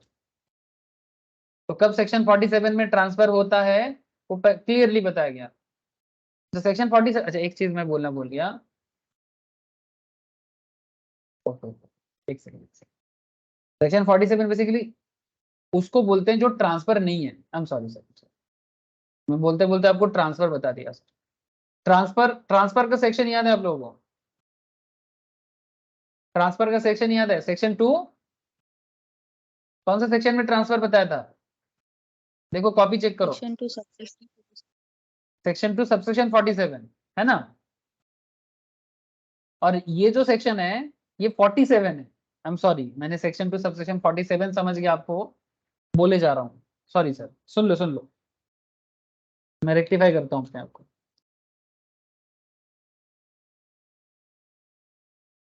ये थोड़ा अलग है। हम लोग ट्रांसफर क्या है जानते हैं?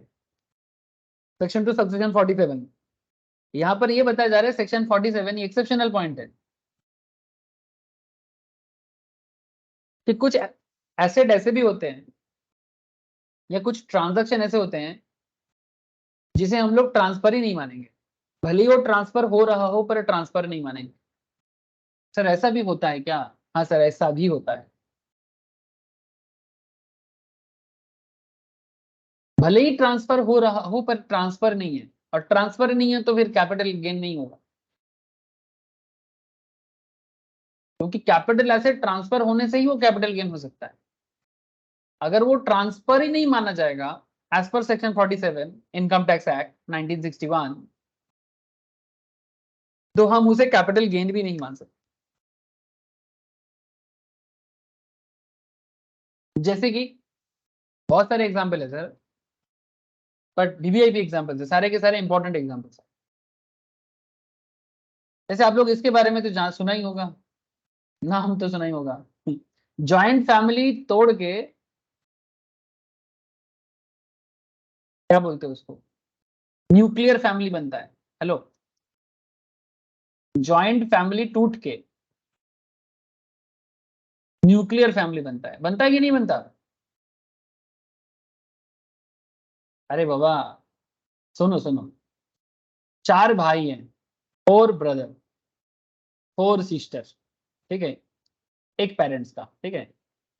पेरेंट्स का यानी बेसिकली 4 बच्चा है, 4 सन 4 डॉटर, ठीक है। एग्जाम्पल दे रहा हूं। अब ये सन डॉटर वापस में कौन हुआ? ब्रदर सिस्टर हुआ ना सर। अब ये जो 4 सिस्टर, इनका शादी हो गया, ठीक है। सिस्टर लोगों का शादी हो गया, मैरिज हो गया। तो एज पर इंडियन कल्चर शादी के बाद वी ऑल नो कि वो अपने इन लॉज के वहां पर रहते हैं, माने अपने ससुराल में रहते हैं, और वही उनका घर हो जाता है। Sir as per Indian culture में बोला, अब इस पर कोई मैं बहस नहीं करूंगा कि सर क्या लड़की लोग का अपना घर है, तो सब उसका है, माँ बाप के घर भी उसका है, ससुराल भी उसका है, उसका डबल बेनिफिट। सुनो, अब पॉइंट इज दैट ये भाई लोग ना, 4 भाई लोग ना भी मारपीट करेगा। देखो तो सर, मजा देखो सर। अब भाई लोग मारपीट करेगा, मारपीट माने वेरी बेसिकली 2 तरह का चीज होता है। कहीं गांव साइड में जाओगे, वहां पर देखो कि प्रॉपर्टी को लेके चल रहा है, ये उसको मार रहा है, वो उसको मार रहा है, ठीक है। और कहीं देखोगे कि मैंने शहर साइड में देखोगे मारपीट नहीं होगा, बट बन नहीं रहा है। चलो अलग हो जाते हैं, आजकल फैशन हो गया है, जॉइंट फैमिली टूट के सिंगल होना फैशन हो गया है। मैंने क्या बोलूं सर आपको, अब छोड़ो, समझ गए आप लोग। अब रियलिटी है कि 4 भाई का फैमिली सब अलग अलग हो गया। और कभी ऐसा भी होता है कि मजबूरन होना पड़ता है, क्योंकि अलग अलग जगह में लोग जॉब लेके चला जाता है ना। तो जॉब पर्पस में कोई अलग अलग जगह में रहते हैं, तो ऑटोमेटिकली फैमिली टूट जाता है। जैसे वो घुंघरू टूट गए बोल के गाना है ना, तो ऐसे भी आप गाना गा सकते हो, फैमिली टूट गए। सर आजकल बहुत हो सकता, लेकिन अब ये जब फैमिली टूटता है ना, तो टूटने के टाइम पे ये जॉइंट फैमिली का प्रॉपर्टी पार्टीशन होता है। प्रॉपर्टी पार्टीशन होगा, तो प्रॉपर्टी पार्टीशन में ट्रांसफर तो होता होगा कि मानो एक 2 स्टोरेड बिल्डिंग है। अब 2 स्टोरी बिल्डिंग में मानो टोटल 6 रूम्स है, बालकनी है, हॉल है, एक बहुत बड़ा आंगन है, तालाब है, ठीक है। पेड़ पौधा है, गार्डन है, ठीक है, एंट्रांस एरिया है, बहुत सारा चीज होता है जॉइंट फैमिली में, जमींदार फैमिली टाइप का होता है। तो पार्टीशन हो गया ना, सबको अलग अलग करके ट्रांसफर किया जाता है। बड़ा भाई को दिया जाता है, मझला को दिया जाता है, फिर थर्ड वाले को दिया जाता है, फिर छोटे को मिलता है, सबको मिलता है। ये भी तो ट्रांसफर है, पर इसे ना distribution of capital asset on total or partial partition of each web, इसे ट्रांसफर नहीं मानता, इसे ट्रांसफर नहीं मानता। ये मैं आपको क्यों बोला इतना डिटेल्स में, थोड़ा कहानी बोल दिया और मेरे मन का थोड़ा दुख भी है, बोल दिया सर, मेरे को अच्छा नहीं लगता ये फैमिली टूटना, आई डोंट लाइक। सर आप बोलोगे ऐसा पर्सनल दुख का क्या मैटर है, नहीं पर्सनल दुख नहीं है, पूरा भारत में ही मैं देखता हूँ लोग आजकल अलग हो जा रहे हैं, कोई किसी के साथ ना 2 मिनट पेशेंसफुली नहीं रह पाता। मैं बोल रहा हूँ मैं भी नहीं रह पाता हूँ, वही प्रॉब्लम है, क्यों नहीं ऐसा है, क्यों सब कोई एक साथ मिलके नहीं रह पाते, जो भी हो छोड़ो सर, एक आध कर कहीं मिल जाए ना तो आप उनको सजा के रख दो म्यूजियम में जगह मिलेगा। Any transfer of capital asset under gift और विल, अगर किसी को कैपिटल एसेट गिफ्ट में मिलता है और विल और एन इरिवोकेबल ट्रस्ट, ठीक है, मैंने एक ऐसा ट्रस्ट बना के दिया रिवोक नहीं हो सकता, कैंसिल नहीं हो सकता, तो गिफ्ट में मिला, विल में मिला, तो भी उसमें कैपिटल गेन नहीं होगा। जैसे रिसेंटली एक फेमस क्रिकेटर ने शादी किया ना, हाँ सर, आप लोगों को पता है एक फेमस क्रिकेटर है केएल राहुल, नाम सुना है आप लोग?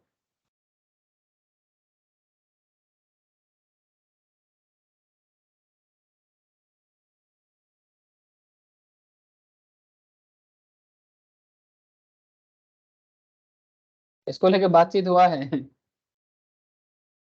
केएल राहुल, नाम सुना आप लोगों ने? হ্যাঁ স্যার, যার বিয়েতে মেহেঙ্গা গিফট এসে সেটা। हम्म, विराट कोहली ने BMW दिया, महेंद्र सिंह धोनी ने क्या दिया, बाइक दिया कुछ, इसको लेके बात मार्केट में चर्चा हुआ है सर, इसीलिए मैं आपको बोल रहा हूँ, इसको लेके मार्केट में चर्चा हुआ है, इतना महंगा महंगा गिफ्ट मिला तो टैक्स का क्या करे।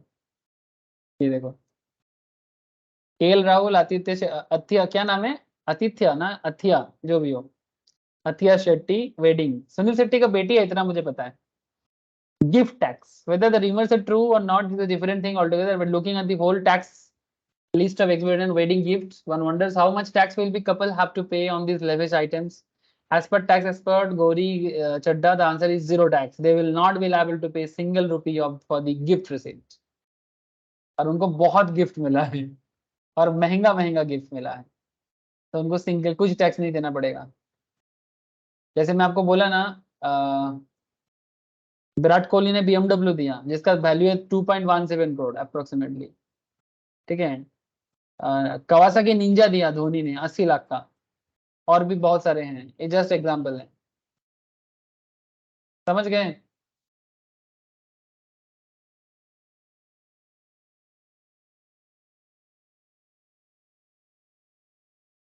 क्लियर हो गया बात?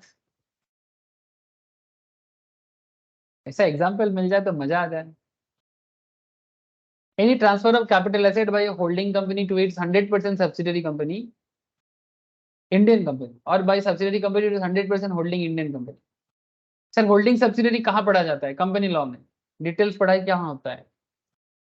वी नो दैट कि होल्डिंग मैंने क्या होता है, जब किसी कंपनी दूसरे कंपनी को मोर देन 50% शेयर होल्ड करता है तो वो होल्डिंग बन जाता है। Suppose A company and B company, तो ए मानो होल्डिंग है और बी मानो सब्सिडरी है, तो इसका मतलब यह है कि ए कंपनी ने बी कंपनी में मोर देन 50% शेयर होल्ड करके रखा है, तो ऑटोमेटिकली ए क्या बन जाएगा, होल्डिंग, और बी क्या बन जाएगा, सब्सिडरी। अगर मोर देन 50%, 51% मान के चलते हैं, तो इसका मतलब क्या होता है सर कि ए बन गया होल्डिंग, बी बन गया सब्सिडरी, इसको मैं अपना नाम दिया, मैंने नाम दिया कि ये बाप कंपनी है तो ये बेटा कंपनी है, तो ये क्या बात हुआ सर? अंडरस्टैंडिंग के लिए कुछ भी समझो ना, क्या फर्क पड़ता है, होल्डिंग मैंने बाप कंपनी, सब्सिडरी मैंने बेटा कंपनी। तो कहना ये चाहता है टैक्स का प्रोविजंस कि अगर बाप कंपनी बेटा कंपनी को, sir don't take it as a slang, only for understanding, ऐसे बाप बेटा is not a bad word, okay. Hindi में बाप बोलते हैं पापा को, पापा बाबा हम लोग बोलते हैं ना, तो उसको बाप भी बोला जाता है, ठीक है। तो जस्ट ट्राई टू अंडरस्टैंड, बाप कंपनी अगर बेटा कंपनी को एसेट ट्रांसफर कर रहा है, कैपिटल एसेट, ठीक है, या बेटा कंपनी अगर बाप कंपनी को एसेट ट्रांसफर कर रहा है, तो उसे ट्रांसफर नहीं कहते। लेकिन एक बात है, 100% सब्सिडरी होना पड़ेगा। 100% माने ए कंपनी बी कंपनी का पूरा शेयर लेके रखा है, माने 50 एक 20% नहीं, पूरा का पूरा 100%। इसलिए बोला कि any transfer of capital asset by a holding company to its 100% subsidiary, और भाई ये subsidiary company to its 100% holding Indian company, उनके बीच में जो भी एसेट का लेन देन हो, ये ट्रांसफर भी ट्रांसफर नहीं है। तो ट्रांसफर नहीं है तो ऑटोमेटिकली कैपिटल गेन भी नहीं है। ऐसे होता है सर, बहुत सारे कंपनी ना इस तरह का करते हैं। चलो मैं आपको दिखाता हूँ, टाटा 100% सब्सिडरी, चलो देखते हैं कुछ मिलता है कि नहीं, मिलेगा, बहुत मिलेगा। 100% subsidiary,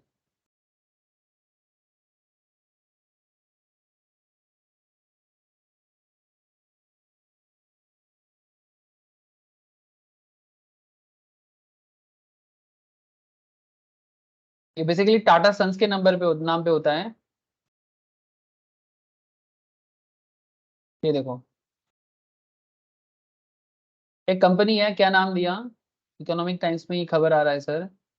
Tata Motors on Tuesday said it has incorporated a new subsidiary to provide two end-to-end service operating repair annual maintenance, right? क्या नाम है, TML CV Mobility Solution Limited, TML CV Mobility Solution Limited. Tata Motors said in a regulatory filing the automaker holds 100% shareholding in TML CV Mobile Solution Limited. इसका मतलब क्या हुआ, ये company किसी और का था, ये कंपनी किसी और का था, समझ रहे हो।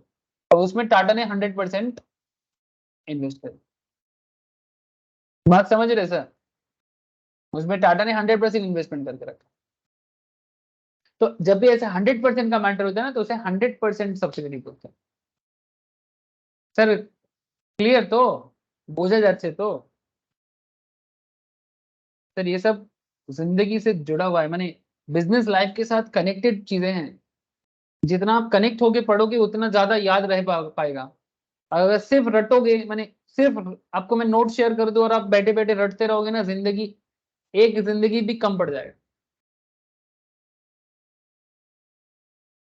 Any transfer or issue of shares by resulting company in a scheme of demerger to the shareholder of the demerged company.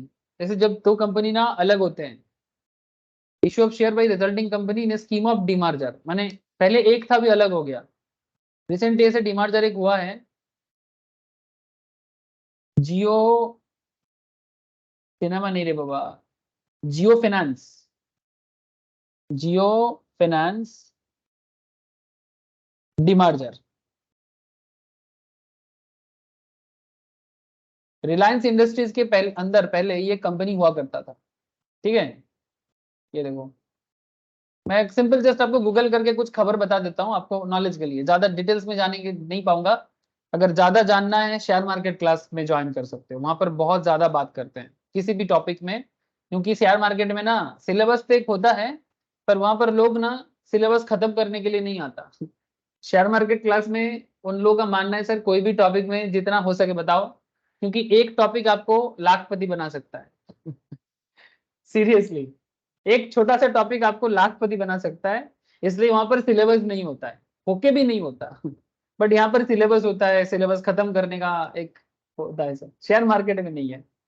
जो भी हो, जैसे ये topic actually share market class में स्टूडेंट ने मेरे को पूछा था कि सर बताओ कि रिलायंस और जियो में ये जो हो रहा है इसका क्या इम्पैक्ट पड़ सकता है। आप सोचो इसका इम्पैक्ट तो बहुत बड़ा होगा, और हुआ भी है, ऑलरेडी हो गया। तो पहले ना जियो फाइनेंशियल था, पर रिलायंस ने क्या किया, फाइनेंशियल सर्विस रे बाबा लोन वगैरह प्रोवाइड करता है। जैसे आप लोग बजाज फाइनेंस का नाम सुने हो ना, बजाज फिनसर्व, वैसे ये कंपनी है जियो फाइनेंशियल, इसके पास और ज्यादा पैसा है, ठीक है। मार्केट को डिसरप्ट करने का बात कर रहा है आजकल, माने फाइनेंशियल इंडस्ट्री में लोगों को नीड पूरा करेगा, लोन का नीड पूरा करेगा, जो भी हो। तो ये पहले रिलायंस के अंदर ही हुआ करता था। Jio financial is already in a part of Reliance industry, और रिलायंस का एक ही शेयर हुआ करता था, दैट इज रिलायंस इंडस्ट्री। लेकिन अगर आप करेंटली ढूंढोगे ना, ये मार्केट में रिलायंस का शेयर अलग से है और जियो फाइनेंस का शेयर अलग से है। मेरे को मिला है, इसलिए मेरे को और ज्यादा पता है जो भी हो। आई होप आप समझ गए। तो यहाँ पर वही बात कर रहा है कि जब दो कंपनी अलग होते हैं, ऐसे गाना है, दो दिल मिल रहे हैं मगर चुपके चुपके, बट यहाँ पर दिल मिलने का बात नहीं कर रहा है, ठीक है। यहाँ पर बोल रहे दो दो दिल अलग हो रहा है मगर सबको बोल के, चुपके चुपके नहीं सर, सबको बोल के कि मैं अलग हो रहा हूं। समझ रहे सर, मेरे गाना को गलत एंगल से मत लेना। जियो फाइनेंशियल का शेयर में मिल जाएगा आपको, ये देखो 228 टका, मेरे को 100 रुपये में मिला है मोस्ट प्रोबेबली, क्योंकि मैं ऑलरेडी रिलायंस का शेयर होल्डर था इसलिए। और रिलायंस का अलग से मिलेगा आपको, वो पहले से ही था। लेकिन हाँ, इसके बाद थोड़ा रिलायंस का शेयर गिरा है, ये जिस जिस दिन ये घटना घटा उसके बाद से, क्योंकि वैल्यूएशन में थोड़ा सा इधर उधर हुआ है। अलग टॉपिक है, नहीं बोलूंगा अभी और, छोड़ो। लेकिन आप समझ गए ना। अब आप बोलोगे सर हर मुद्दे पे बात करोगे क्या? और बोल देने से आप लोगों का ही तो अच्छा है, मेरा तो गला सूखता है। Any transfer or issue of shares by the resulting company in a scheme of demerger to the shareholders of the demerged company. जैसे रिलायंस ने जब अलग हुआ, मेरे को जियो फाइनेंस का शेयर मिला, तो बदले में मैं जियो फाइनेंस का शेयर होल्डर बन गया, तो मेरे को कैपिटल एसेट मिल गया। लेकिन सर ये कैपिटल एसेट में मेरे को जो भी गेन होगा ना, ये कैपिटल गेन नहीं माना जाएगा, क्योंकि ये ट्रांसफर नहीं है। ये बात का है सर, यानी transfer of issue of shares by resulting company in scheme of demerger to the share holder of the demerged company, ये ट्रांसफर नहीं है, तो मेरे को कैपिटल गेन नहीं होगा। ऐसे तो हुआ है, पर नहीं होगा। मेरे को 100 में मिला है, मार्केट में 228 चल रहा है, आप सोच लो 128 टका पर शेयर।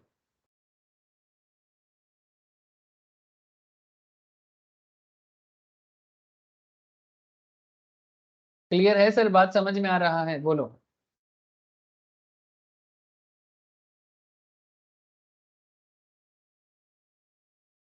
বুঝতে পারছে Yes. সবাই? है सर। सिमिलरली एनी ट्रांसफर, अब ज्यादा एग्जांपल और नहीं देंगे, मेरा भी माथा दर्द, आप लोगों का भी माथा दर्द, छोड़ दो। Any transfer by A share holder in A scheme of amalgamation of shares held by him in the amalgamating company. अब यहाँ पर ना दो दिल अलग नहीं हो रहा है, दो दिल मिल रहे हैं मगर चुपके चुपके नहीं, सबको बोल के, इसको बोलते हैं अमलगमेशन। एग्जाम्पल जल्दी जल्दी, कोई एग्जाम्पल बता सकते हो? दो दिल मिला है, रिसेंटली हुआ है। फिर VI हाँ भैया रिसेंट नहीं है, पुराना हो गया, फिर भी सर, चलो अच्छा की बोले? हाँ बोलो। सर, दो काय दिल, बोलू? हाँ दो दिल मिल रहा है मगर सबको बोल के, মানে দুটো কোম্পানি রিসেন্টলি মার্জ করেছে। ওই জিও কিছুদিন আগে রিলায়েন্সের সাথে একটু টাই আপ করতেছিল সেটা? सर वो तो अलग हुआ है, रिसेंटली हुआ है, बड़ा हुआ है सर HDFC। ও এই এইচডিএফসি, হ্যাঁ হ্যাঁ, সরি সরি। ठीक है, रिसेंटली HDFC मार्ज हुआ है, किसके साथ? HDFC एंड HDFC बैंक, बड़ा कंपनी में से बात कर रहा हूँ। दोनों अलग था sir, housing development finance corporation and HDFC bank, दो अलग था, एक हो गया। ठीक है, और आप लोगों ने भी बताया, वो भी सही है। भी मैंने आपका वोडाफोन आइडिया, वोडाफोन आइडिया,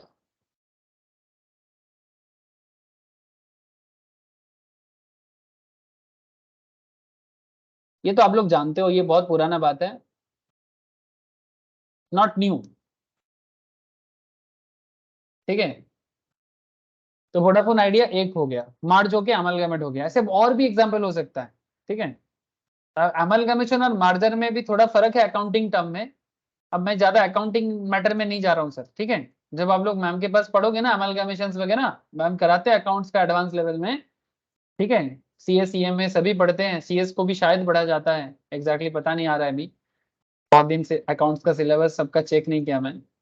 लेकिन जब आप एमलगमेशन अकाउंटिंग करोगे ना तो आपको उस टाइम पे बताया जाता है, अकाउंटिंग स्टैंडर्ड्स होते हैं। अच्छा छोड़ो, तो कहने का मतलब है कि जब दो कंपनी मिलता है, ठीक है, उसको अमलगमेशन बोलते हैं। Any transfer by share holder in a scheme of amalgamation of shares held by him in amalgamating company, मैंने दो कंपनी मिल गया और एक अलग कंपनी बन गया, ठीक है, मैंने सिमिलर काइंड ऑफ एक अलग कंपनी में, यानी उसको भी ट्रांसफर नहीं कहते। Any transfer by an individual of sovereign gold bond issued by RBI bye way of redemption, ठीक है। सोवरेन गोल्ड बॉन्ड के बारे में मैंने आपको पहले भी कहा था, ये तो कैपिटल एसेट में ही नहीं आता है ना, इसलिए सोवरेन गोल्ड बॉन्ड जो आरबीआई इशू करता है, ठीक है, और उसका जब रिडेम्पशन होता है तो वो कैपिटल गेन नहीं है, सरकार इस पे छूट दे के रखा है। अब आरबीआई के साइड में जाके भी चेक कर सकते हो, सोवरेन गोल्ड बॉन्ड में इन्वेस्टमेंट करके ना आपको बहुत सिक्योर इनकम होता है और गवर्नमेंट भी चाहता है कि आप करो, लेकिन ये भी ट्रांसफर नहीं है। Any transfer by way of conversion of bonds, debentures, debenture stock, अरे कल के क्लास में ही बता रहा था कंपनी लॉ, इसलिए बोलता हूँ सब क्लास बहुत काम आता है। जो लोग कंपनी लॉ क्लास करते हो कॉन्ग्रेचुलेशन, जो नहीं करते कर लेना बाद में, नहीं करते हो तो या तो बैकअप ले लो, ठीक है, करो, जितना जानो कम पड़ जाएगा।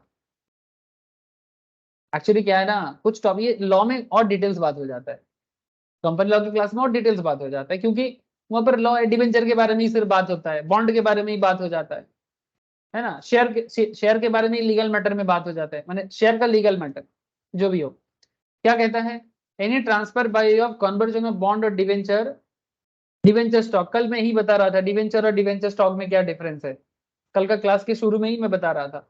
Deposit certificate of a company into shares or debenture of that company, sir simple बता दो ये क्या है। सर बहुत केस में ऐसा होता है कि जब कंपनी डिवेंचर इशू करता है, अच्छा आप लोगों में से कोई बताओगे, कल ही क्लास की है, एनीवन प्लीज बताओ कि डिवेंचर शेयर में ट्रांसफर होता है ना, उसको क्या बोलते हैं।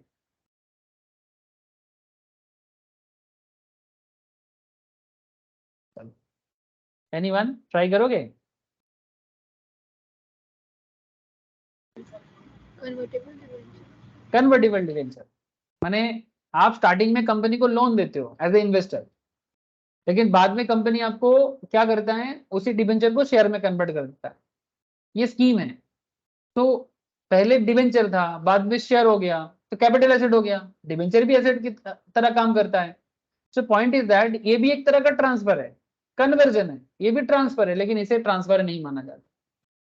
सेक्शन 47 इनकम टैक्स इसे ट्रांसफर नहीं मानता। Any transfer by way of conversion of preference share of a company into equity share, माने आपके पास पहले प्रेफरेंस शेयर था, आप उसको इक्विटी में कन्वर्जन कर रहे हो, तो ये इसमें भी अगर कोई कैपिटल वैल्यू चेंज हो रहा है, ये भी कैपिटल एसेट नहीं है, मैंने ट्रांसफर नहीं है, sorry. Any transfer of capital asset in a transaction of reverse mortgage, ये क्या है सर, ये थोड़ा अलग चीज, reverse mortgage scheme under the scheme made and notified by central government, old age population वाले को मिलता है रिवर्स मॉर्गेज स्कीम। समझा देते हैं थोड़ा, चलो कुछ एग्जांपल्स के साथ समझाए तो ज्यादा अच्छा होगा।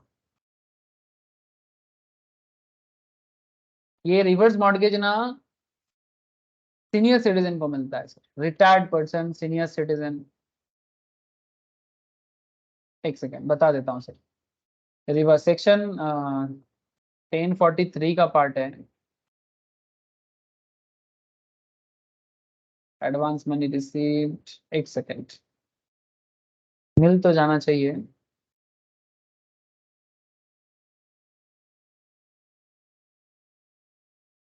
अरे मेनली क्या होता है, मैं आपको कहानी थोड़ा सा हल्का हल्का आइडिया दे सकता हूँ कि वहां पर क्या होता है कि सपोज आप एक ओल्ड एज पॉपुलेशन में आते हो, ठीक है, माने बूढ़ा हो गए हो, तो आपके पास ना रेगुलर इनकम नहीं है, ठीक है, और या फिर आपका कोई बच्चा लोग है वो आपको देखता नहीं है, ऐसा कुछ भी, ऐसे हालत में आपके पास क्या है, आपके पास एक घर है, ठीक है, तो एक वो अब उस घर को आप बेच दोगे तो रहोगे कहाँ, है ना।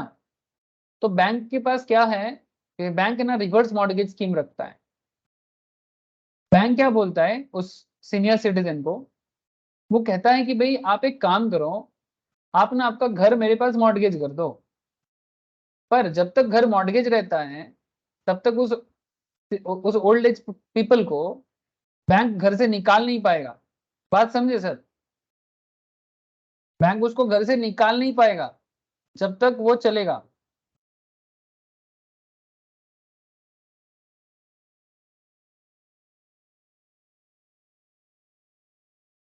एक सेकंड सर, देखता हूं। थोड़ा डिटेल्स मिल जाता है ना तो समझाने में सुविधा होती।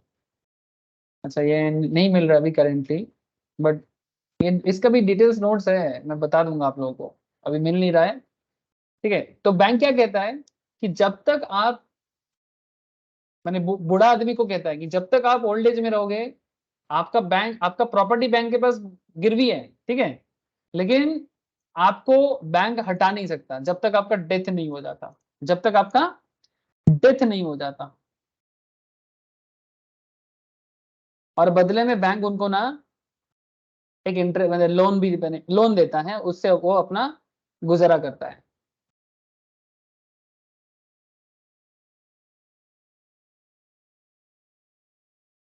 तो very popular concept in today's world, मैंने काफी इंटरेस्टिंग है कॉन्सेप्ट है। ठीक है, रिवर्स मॉर्टगेज। मैं आपको बता दे, देखो क्या बोलता है। Reverse mortgage is a mortgage loan usually secured by a residential property that enables the borrower, माने जो लोन लेता है, to access the unencumbered value of the property. The loans are typically promoted to older home owners, ठीक है, जो बूढ़ा हो जाते हैं, and typically do not require monthly mortgage payment. ठीक है, उनको कुछ पेमेंट नहीं करना होता है। जो लोन लिया है, borrower is still responsible for property taxes, हाँ प्रॉपर्टी का टैक्स उनको देना पड़ता है, और होम ओनर्स का जो भी इंश्योरेंस वगैरह है। Reverse mortgage allow older people to immediately access the home equity they have, माने वो घर का ओनरशिप उनको रहेगा, भले ही वो घर बैंक के पास मॉर्टगेज क्यों ना हो। They have build up in their homes and defer payment of the loan until they die. ठीक है, जब तक वो डेथ नहीं हो जाता उनका, तब तक वो अपना लोन डिफर कर सकता है। Sell or move out of the home because they are on no required mortgage payment on the reverse mortgage. The interest is added to the loan balance each month. अब last में क्या होता है, bank वो घर अगर वो loan repay नहीं करके जाता है ना, ये जो ओल्ड होम ओनर्स है, ठीक है, ओल्डर पीपल जो है, वो अगर अपना घर का लोन रीपे नहीं कर पाता है ना, तो लास्ट में आके बैंक वाले उसका घर ले लेता है। आप लोगों को बात समझ में आ रहा है सर? लास्ट में आके बैंक वालों ना उनसे घर ले लेता है, उनका घर, क्योंकि वो लोन रिपे नहीं कर पाया और उनको लोन के मतलब घर के बदले ही लोन मिला था एक्चुअली, उनको एक्चुअली घर के बदले ही लोन मिला था। The reverse mortgage loan is not a free money, it is a loan where borrowed money plus interest plus fees each month equals to rising loan balance. The homeowners on their heirs will eventually have to pay back the loan. हाँ वही बात है sir. अब आपके मन में सवाल है, सर अगर उनका कोई लीगल हेयर है, लीगल हेयर माने उनका कोई बच्चा या कोई भी लीगल रिप्रेजेंटेटिव जो उनका उनके प्रॉपर्टी में अपना हक जताने आता है, तो अगर वो बाद में हक जताने के लिए आता है ना, तो बैंक उनको बोलेगा ठीक है भाई, आपका पापा ने लोन लिया था, आप लोन रीपे कर दो, घर लेके जाओ, नहीं तो वो घर बैंक का हो जाएगा। तो यही इस चीज को ही बता रही है, transfer of A capital asset and transaction of reverse mortgage under scheme made notified by the central government, ये भी ट्रांसफर नहीं है। तो इसके बदले अगर किसी को कोई गेन हो भी जाता है तो कैपिटल गेन नहीं है। बाकी मैं आपको नेक्स्ट दिन रिवर्स मॉर्टगेज का नोट्स क्लियरली दे दूंगा। ठीक है, ये बहुत ही एक ऑफबिट टॉपिक है, बट कभी कभी क्वेश्चन पूछ लेता है सर, रिवर्स मॉर्टगेज से ना क्वेश्चन पूछ लेता है, अननोन नहीं रहना चाहिए। ठीक है, ये एक इंटरेस्टिंग एक टॉपिक है। बाकी टॉपिक तो फिर भी थोड़ा नॉर्मल टॉपिक था, नेचुरल टॉपिक था। रिवर्स मॉर्टगेज थोड़ा हटके टॉपिक है, शायद बहुत लोग सुना नहीं। ठीक है, कि एक ओल्डर पीपल बैंक से लोन लेता है, पर बदले में उसका घर बैंक उनसे ले नहीं सकता, वो घर उसी का रहता है जब तक उनका डेथ नहीं हो जाता। अगर वो डेथ से पहले लोन रिपे कर देता है तब उनका घर उनका लीगल रिप्रेजेंटेटिव का हो सकता है, लेकिन अगर वो रिपे नहीं करता है तो वो घर बैंक का हो जाता है, माने बैंक उसको जब्त कर लेता है। उसके बाद भी बैंक उसको अपना नहीं कर लेता, उसका लीगल हेयर को मौका देता है कि भाई अगर आओ, आप आपका पापा का लोन या आपके दादाजी का लोन चुका के जाओ, अगर चुका सकते हो तो घर लेके जाओ। Section 47 clear sir? Please tell me. Section 47 माथा में चला गया बात?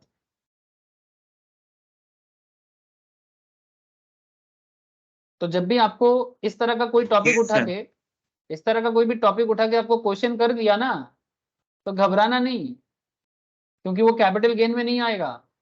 इसलिए आपको ये चीज बहुत क्लियर कट समझना चाहिए। समझ रहे हो सर? क्या है ना, लोग फंस जाते हैं, उनको लगता है कि कैपिटल गेन तो हो रहा है, लेकिन कैपिटल गेन नहीं होता है बहुत केस में। जब कैपिटल गेन होता नहीं है, क्योंकि वो ट्रांसफर ही नहीं है, तो फिर ट्रांसफर नहीं है तो फिर आप कैपिटल गेन कैसे प्रूव करोगे सर? समझ रहे हो ना? ये बात है मेनली, यही बात मेनली है। इसलिए ध्यान रखना पड़ता है कि आप कौन से एसेट ट्रांसफर को देख रहे हो, ठीक है, और उसके बारे में क्या पढ़ रहे हो। This is very important sir.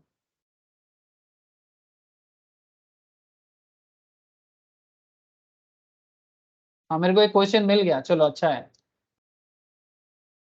मैं ही ढूंढ रहा था, मिल गया sir, thank you. Mister Abhishek, a senior citizen, mortgaged his residential house with a bank under a notified reverse mortgage scheme. He was getting loan from a bank in a monthly installments. Mr. Abhishek did not repay the loan on maturity and hence gave possession in the house to the bank. Loan repay नहीं किया तो bank का position दे दिया to discharge his loan. How will the treatment of long term capital gain be on such reverse mortgage transactions? इसमें capital gain का क्या करेंगे reverse mortgage transactions में? तो आपको लिखने के लिए बोला है। तो पहला बात तो आपको इसका पूरा सेक्शन को बिठाना पड़ेगा। सबसे पहले तो ये सेक्शन 47 में आता है, सेक्शन 47, और डिटेल्स में बोलो तो 16, section 47 subsection 16 provides that any transfer of capital asset in a transaction of reverse mortgage under a scheme made and notified by central government shall not be considered as a transfer for the purpose of capital. पहले तो आपको ये बात लिखना पड़ेगा, है ना, क्योंकि वो ट्रांसफर ही नहीं है तो फिर कैपिटल गेन कैसे होगा? Accordingly, the mortgaging of residential house with the bank by Mr. Abhishek will not be regarded as a transfer. Therefore, no capital gain will be charged on such transactions. लेकिन एक बात है, Section 10 subsection 43 provides that amount received by a senior citizen as a loan, either in lump sum or in installment, in a transaction of reverse mortgage, would be exempt from income tax. Therefore, the monthly installment amounts received by Mr. Abhishek would not be taxable. तो एक तो पहला बात section 47 transfer नहीं है तो capital gain कैसे होगा? और फिर सेक्शन 43 10 सबसेक्शन 43, ठीक है, ये 1043 कहां से आया? ये भी एक बेसिक कॉन्सेप्ट है। जब मैंने आपको बेसिक्स ऑफ इनकम टैक्स का पढ़ा है ना, वहां पर ना एक टॉपिक आता है, ये लास्ट दिन मैंने ऑफलाइन क्लास में भी समझा रहा था, income which do not form part of total income, question answer discussion करने के टाइम पे income which do not form part of total income पे ये 1043 का डिस्कशन भी होता है। तो वहां पर ये समझाया जाता है सर कि अगर कोई सीनियर सिटीजन लम सम में कोई इंस्टॉलमेंट में कोई अमाउंट उनको मिलता है लोन के तौर पे या किसी तरह से, specially in reverse mortgage concept में, तो वो उनके हाथ में वो एग्जेम्प्टेड इनकम है, ठीक है, वो टैक्सेबल नहीं है, वो टैक्सेबल नहीं, ठीक है। यहाँ पर एक एग्जाम्पल है, अब इसका ना इसको पढ़ लो, आपको क्लियर हो जाएगा। ये अभी आपको मैं सेक्शन 47 पे बात कर रहा था, तो आपको पूछा है यहाँ पर एग्जामिन विद रीजंस, क्वेश्चन पूछा है examine with reasons whether the following statements are true or false। कितना आसान क्वेश्चन है ना, ट्रू फॉल्स का क्वेश्चन बचपन में बड़ा पसंद करते थे सर। बचपन का ट्रू फॉल्स और अब का ट्रू फॉल्स में थोड़ा अंतर है क्योंकि यहाँ पर आपको सिर्फ ट्रू फॉल्स बोलने से नहीं होगा, ठीक है, साथ में उसका एनालिसिस भी देना पड़ता है, ठीक है। बचपन वाला खुशी नहीं है इसमें बचपन में ये है ट्रू फॉल्स पूछा है टीएफ टीएफ करके आ जाएंगे, नहीं सर, ये टीएफ टीएफ का खेल नहीं है, साथ में आपको जवाब भी देना पड़ेगा भाई क्यों ट्रू है और क्यों फॉल्स है। यही तो होना चाहिए ना पढ़ाई, है ना। पढ़ाई का मतलब सिर्फ ट्रू फॉल्स थोड़ी है, पढ़ाई माने क्यों ट्रू है क्यों फॉल्स है वो बताओ तब पढ़ाई का मजा आता है। क्वेश्चन पूछा है alienation of residential house in transaction of reverse mortgage under a scheme of central government is treated as transfer. क्या होगा सर, ट्रू या फॉल्स?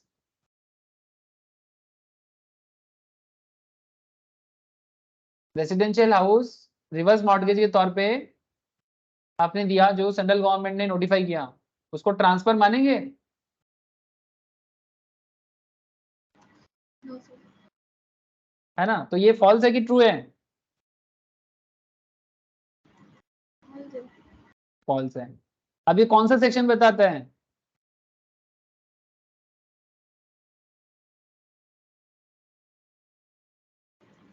Forty-seven, 16. 47, 16। Thank you. अब इसमें बताना पड़ेगा आपको कि ये फॉल्स है। And as per section 47 subsection 16 such alienation in transaction of reverse mortgage under a scheme made by notified by the central government is not regarded as transfer for the purpose of capital gain। ऐसा लिखना पड़ेगा, तब जाके आपको पूरा का पूरा 2 number या 1 नंबर, 1 नंबर रहेगा, 1 नंबर मिलेगा। सेकंड में पूछा था zero coupon bond of eligible corporation held for 14 months. माने आपने जीरो कूपन बॉन्ड 14 महीने के लिए होल्ड किया, क्या ये लॉन्ग टर्म कैपिटल एसेट माना जाएगा? क्या जीरो कूपन बॉन्ड एसेट है? हाँ sir, yes, zero coupon bond asset है ना सर, इतना क्यों चिंता करते हो, पढ़ा है तो उस दिन। Section 2 subsection 42A defines the term short term capital asset under the provision of section 2 subsection 42A। zero coupon bond held for not more than 12 months will be treated as short term capital asset। अगर 12 महीने से कम है तो STCA, 12 से ज्यादा होगा तो long term capital हो जाता। क्योंकि ये 12 महीने से कम है तो शॉर्ट टर्म, सॉरी 14 मंथ, 12 महीने से ज्यादा है तो लॉन्ग टर्म, शॉर्ट टर्म नहीं होगा। Zero coupon bond means a bond which no payment and benefits are received or receivable before maturity or redemption। zero coupon bond का मतलब है on which no payment and benefits are received or receivable before maturity or redemption। क्या zero coupon bond का ही मतलब होता है on which payment and benefits are received and receivable before maturity or redemption। zero coupon bond का definitions मैं आप लोगों को लास्ट दिन पढ़ाया था मोस्ट प्रॉब्ली, अगर नहीं पढ़ाया तो नोट्स में जरूर होगा, ठीक है। तो देख लो सर, section 2 subsection 48 zero coupon bond के डेफिनेशन के बारे में बताते हैं।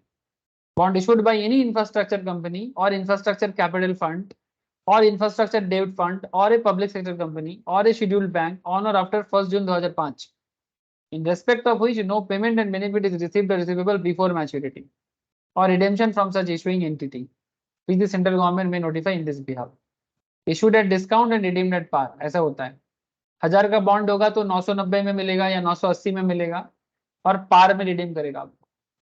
ये होता है जीरो कूपन बॉन्ड का कैरेक्टर, ठीक है सर। तो ऐसे डिटेल्स में जानोगे तो ट्रू फॉल्स का जवाब भी प्रॉपरली दे पाओगे, नहीं तो फंस जाओगे। यहाँ पर था जीरो कूपन बॉन्ड का डेफिनेशन, नहीं पर कहीं पर था, मैं पढ़ाते पढ़ाते आप लोगों को जरूर पढ़ाया होगा। इसे कहते हैं जीरो कूपन बॉन्ड, या फिर नोट्स कलेक्ट करके देख लो एक बार ओवरऑल गो थ्रू करके, ठीक है, मिल जाएगा। ओके सर, मैं आज आपको बहुत सारा चीज बताया। नेक्स्ट क्लास मैंने बुधवार वाला क्लास में ना मैं आपको स्लम सेल बताऊंगा। कैपिटल गेन में बस 2-3 पॉइंट बाकी हैं, इसमें स्लम सेल का एक चर्चा होगा। जब एक फैक्ट्री अपना प्रोडक्ट कंप्लीटली बिजनेस को सेल कर देता है तब क्या होता है। तो आज मैंने कुछ छुटका उटका चीज में बात किया, लेकिन वो बहुत इंपॉर्टेंट है। क्या है ना, ये जो इधर उधर का चीज है ना, ये बहुत इंपॉर्टेंट है, कहीं से भी सवाल हो सकता है। तो नेक्स्ट दिन स्लम सेल का बात करूंगा, उसका क्वेश्चन करूंगा और कुछ और क्वेश्चन प्रैक्टिस करूंगा, तो फिर I think capital gain complete हो जाएगा। ठीक है सर। স্যার हाँ बोलो सर। তাহলে কি আমি আপনাকে সোমবার দিন ফোন করবো ওই মানে রবিবার দিন ফোন করবো সোমবারের জন্য অফলাইনে? হ্যাঁ আমাকে একটা মেসেজ করবি, ঠিক আছে, আমি বলে দেবো, ঠিক আছে, সোমবার দিন কখন আসতে হবে। থ্যাংক ইউ স্যার, ঠিক আছে, good night. Okay sir, bye sir, good night to all of you.